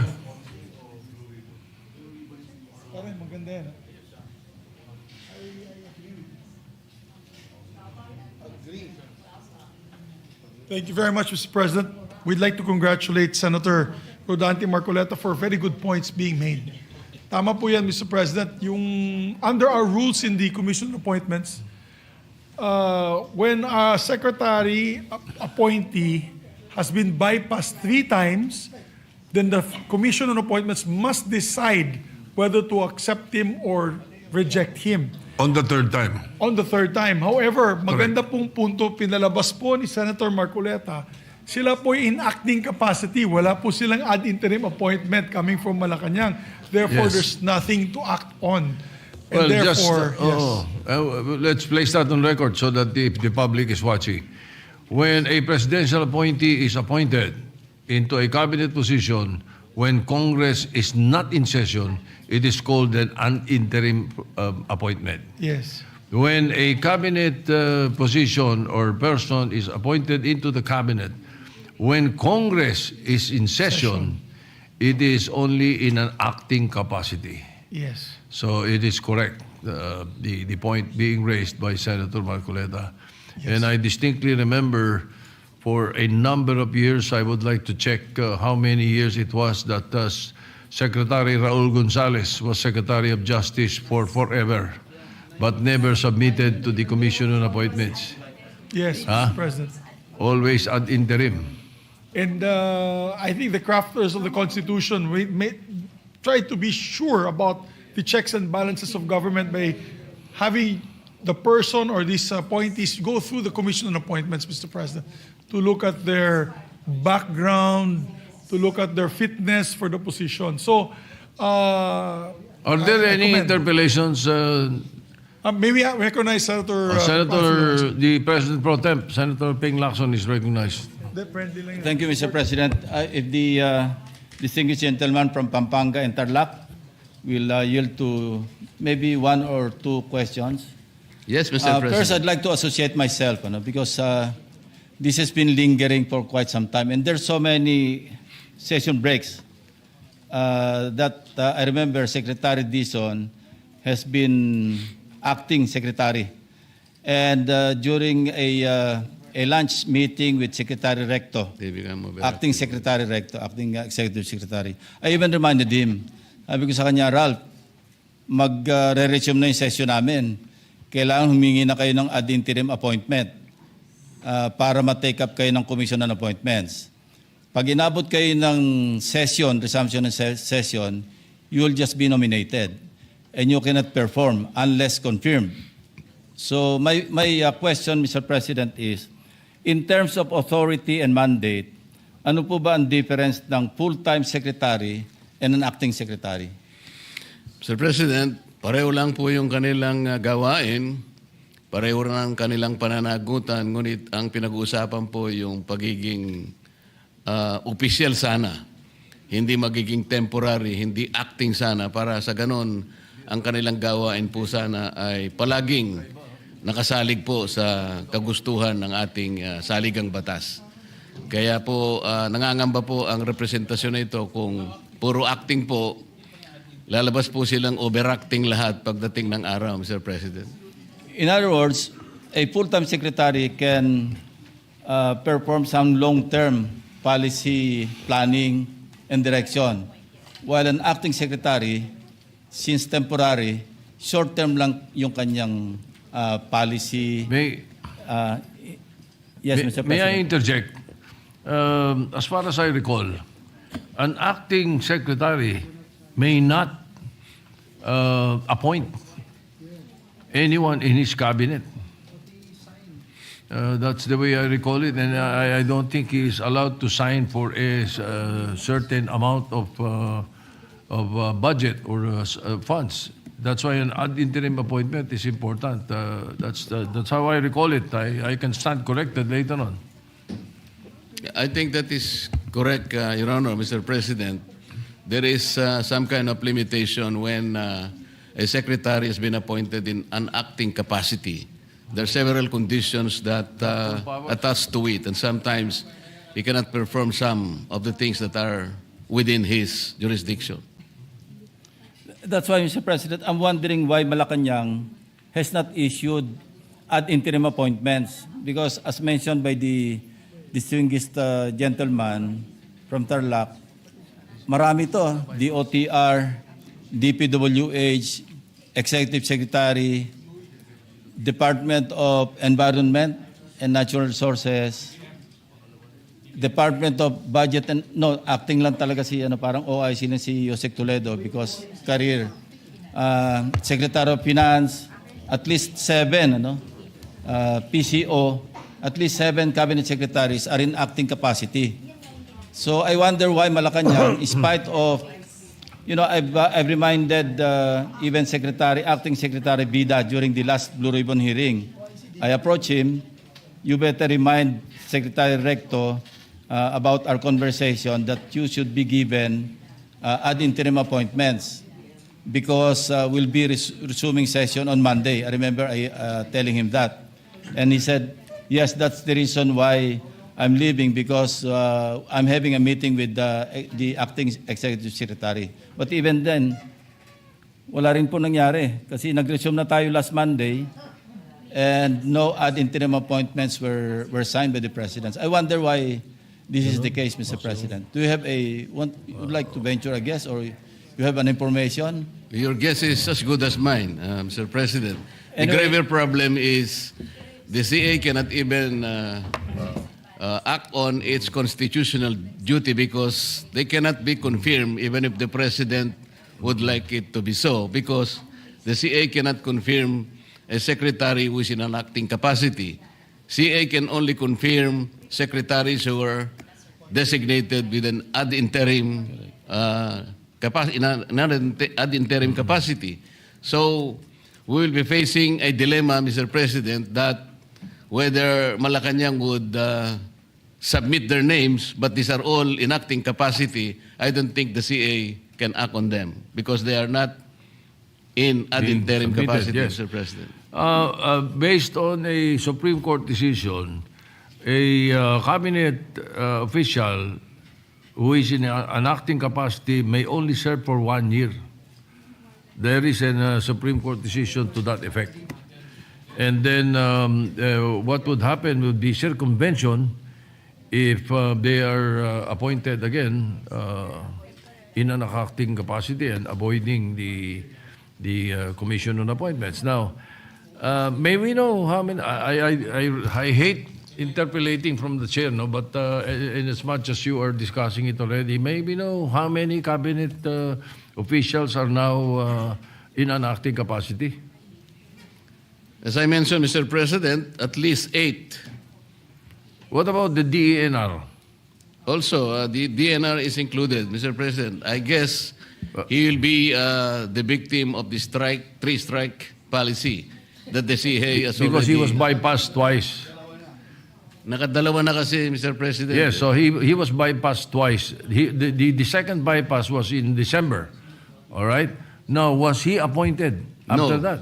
He should have been appointed in ad interim capacity. So what is Before, there is no secretary of the DNR right now.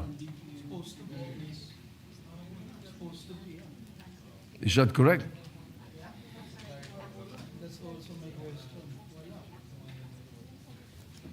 Senator Tulfo, with the permission of Senator Lacson and Senator Margoleta. Yes, Mr. President, di po ba na dumana sa CA sila Secretary Lutilla, Secretary Ralph Recto?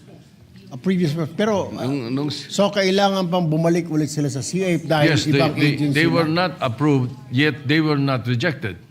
They were merely bypassed. Therefore, they may be appointed again. I don't know if he was appointed.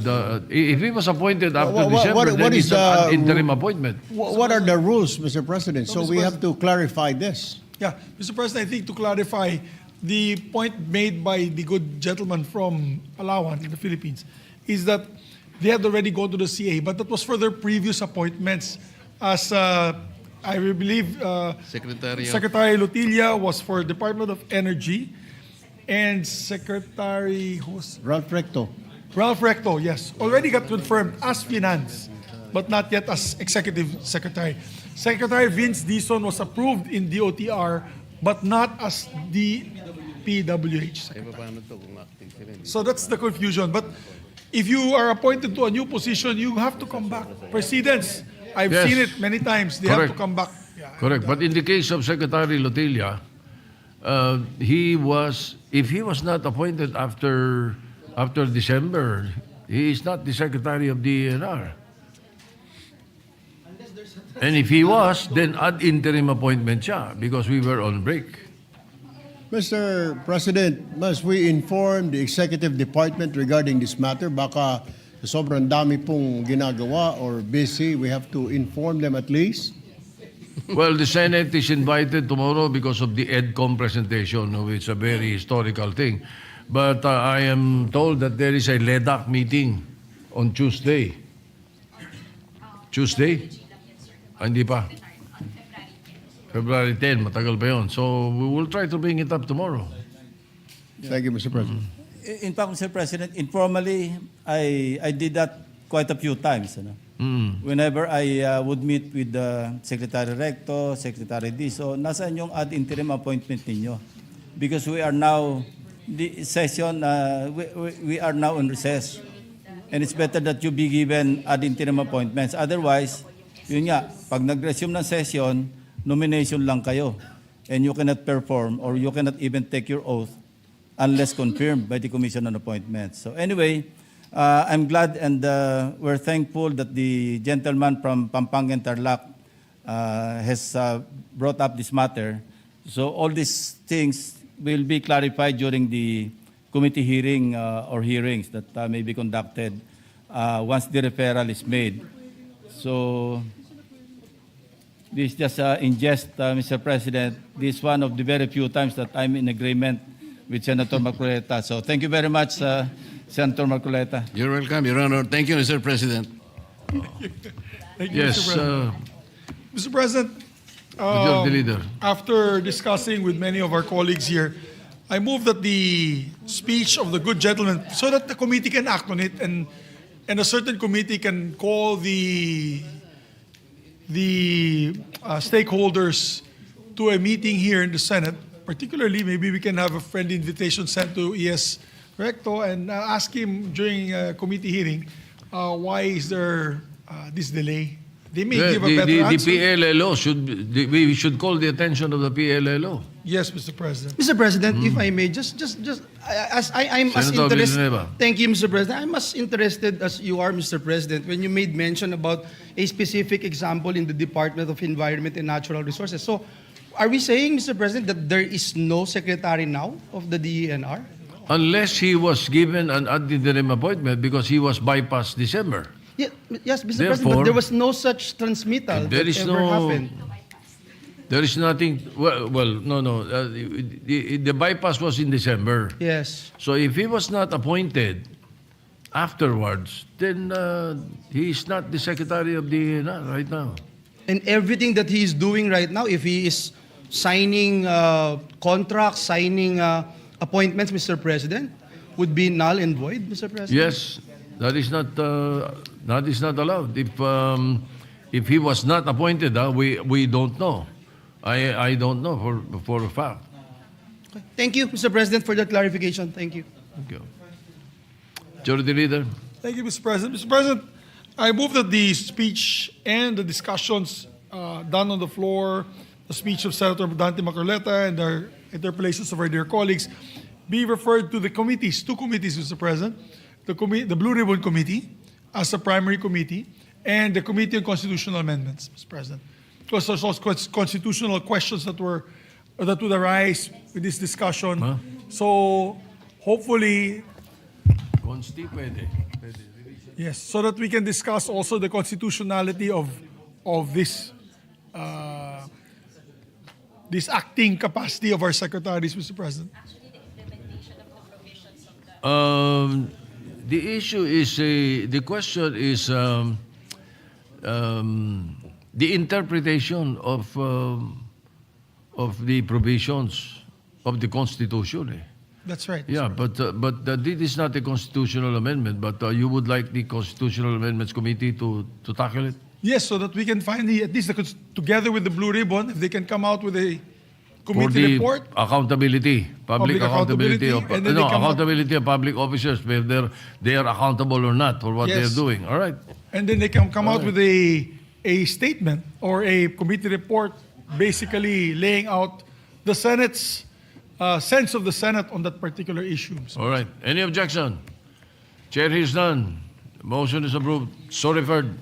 Thank you, Mr. President. Mr. President, before we take up admin matters, we'd like to just recognize with us in the gallery today the 10-time world champion for Jiu-Jitsu and MMA, Master Ralph Gracie is here with us, Mr. President. Sikat po yan sa martial arts community. He's right here. Together with Jonathan Sandoval. We'd just like to recognize him. What is He's the 10-time world champion for Jiu-Jitsu and mixed martial arts. Royce Gracie? Ralph Gracie. How is he related to Royce Gracie? Your brother? It's cousin. His cousin. The cousin of His cousin, yeah. Royce Gracie. I used to be a fan. Yeah, that's the Gracie family, Mr. President, the world-renowned Gracie family from Brazil, Mr. President. So we'd like to welcome them in the Senate. Welcome to the Senate. Thank you. Mr. President, we have some admin matters. Pursuant to Rule 10, Section 18 of the Rules of the Senate, upon the instruction of the chairperson of the Committee on Public Services, I manifest the creation of the subcommittee amending the Electric Power Industry Reform Act, or the PIRA Act, lifeline rate, to hear and discuss Senate Bill number 63 with Senator Rodante Marcoleta as chairperson. I so move, Mr. President. Any objection? Hearing none, the motion is approved. Mr. President, upon the instructions of the chairperson of the Committee on Civil Service and Government Reorganization, I manifest the creation of the subcommittee amending Republic Act 7836, or the Philippine Teachers Professionalization Act of 1994, and to discuss Senate Bill numbers 52, 308, 547, 1191, and 1466, with Senator Sherwin Gatchalian as chairperson of the subcommittee. So move, Mr. President. Any objection? Hearing none, the manifestation is noted. Mr. President, I move to change the primary committee referral of the following bills from the Committee on Rules to the Committee on Justice and Human Rights. Senate Bill number 1594, Senate Bill number 1595, Senate Bill number 1596, and Senate Bill number 1613. These are the granting Philippine citizenship to these four individuals, Mr. President. Yes, this is primarily the question of Senator Pangilinan earlier. Yes. All right. It appears, Mr. President, that Yes. they've been passed in the House and Correct. therefore can now be brought to the proper Yes, that committee. is correct, the correct process, Yes, Mr. nevertheless. Anyway, any objection? Hearing none, the motion is approved.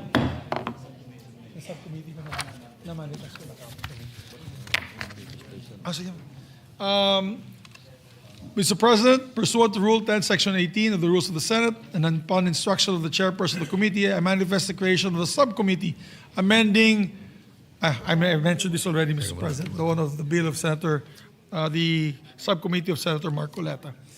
Mr. President, we recognize Senator Robin Padilla for our manifestation. Senator Robin Padilla is recognized. Maraming salamat po, Ginoong Pangulo, at sa ating pinunong mayorya. Maiksi lamang po ito.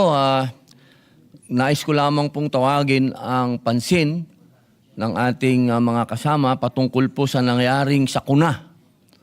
Isang kahindik-hindik na pangyayari po ang nangyari sa lugar ng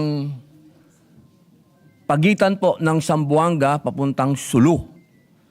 Ito po ay nagkaroon ng paglubog ng isang pampasaherong ferry na MV Tricia Kirsten 3 na pag-aari po ito at pinamamahalaan ng Allison Shipping Lines. Meron po itong 332 na pasahero, 27 crew.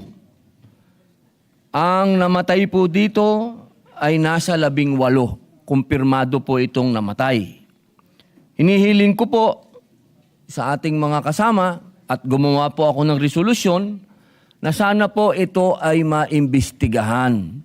Sapagkat ito po ay napakalungkot na balita para sa atin sapagkat tayo po ay bansang arkipelago. Ibig sabihin, ang atin pong karamihan ng kababayan ay umaasa po sa maritime transportation. Sumasakay po yan ng barko. At hindi naman po kaila sa ating lahat na lagi na lang po tayong may sakuna. Lagi na lang po tayong may ganitong pangyayari sa karagatan. At ang masakit po nito, meron pa pong sanggol na namatay dito. Kaya po sana, kaagad po itong maimbestigahan, maaksyonan ang resolusyon nito upang hindi na po tayo magkaroon pa ng mga ganitong ganap. Sapagkat kailan lamang po, meron na rin pong ganitong pangyayari sa shipping line din na ito. Parang hindi na po tayo natigil sa ganitong klaseng sakuna. Ang balita pa po, nung lumayag po itong barko na ito, hindi naman po masama ang panahon. Kaya sana po, hinihiling ko po sa inyo, at napakarami pong biktima dito ay tiga Sulu. Mga Muslim po, mga kapatid nyo pong Muslim, na umaasa po dito sa ganitong klaseng transportation, eh sana po Ginoong Pangulo ay mabigyan kaagad ng mabilis na investigasyon upang malaman po natin kung ano po ang naganap talaga. Ito po ba ay may problema sa edad ng barko? Ito po ba ay talagang barko, itong barko na ito ay meron talaga siyang kakayahan na lumayag sa karagatan? At sana po, sa pamamagitan po ng pagdinig nito ay magkaroon po ng batas. Kung ano po ba talaga. Kasi madalas po nauuwi yan sa usapan ng ayusin na lang natin. Huwag na natin itong paabutin sa korte. Magkano ba? Kailangan po tayong magkaroon talaga ng batas na talaga para magkaroon po ng pananagutan itong mga shipping lines na ito. Hindi po sa usapin ng lagi na lang areglo. Pero lagi na naman pong mauulit. Ang gusto po natin ay wag na po sanang maulit ito. Yun lamang po. Maraming salamat po, Ginoong Pangulo. Thank you, Senator Padilla. Majority Leader. Thank you very much, Mr. President. I move that the speech of the distinguished gentleman, and I join the good gentleman on his concerns, particularly doon nangyari sa Basilan. Marami po tayong kapatid na Muslim na namatay doon at kababayan. And we need to see the systems, the setups in these inter-island ferries para hindi po mangyari muli itong 2 beses na po nangyari. Although I know it is habagat, if I'm not mistaken, or maalon talaga na yun. Pero if that's the case, then the Coast Guard should not let these ships ply the routes. Pagka ganun, Mr. President. So, I support the speech of this distinguished gentleman from the Republic of the Philippines, Senator Robin Hood Padilla. And therefore, I move that it be referred to the Committee on Public Services, Mr. President, for immediate action. So referred. Thank you, Mr. President. With that, Mr. President, I move that we adjourn session until 3 o'clock the afternoon, Monday, February 2, 2026. Have a good weekend, Mr. President. Yeah. Is there any objection? Hearing none, the session is adjourned until 3 o'clock in the afternoon of Monday, February 2, 2026. Thank you, Mr. President.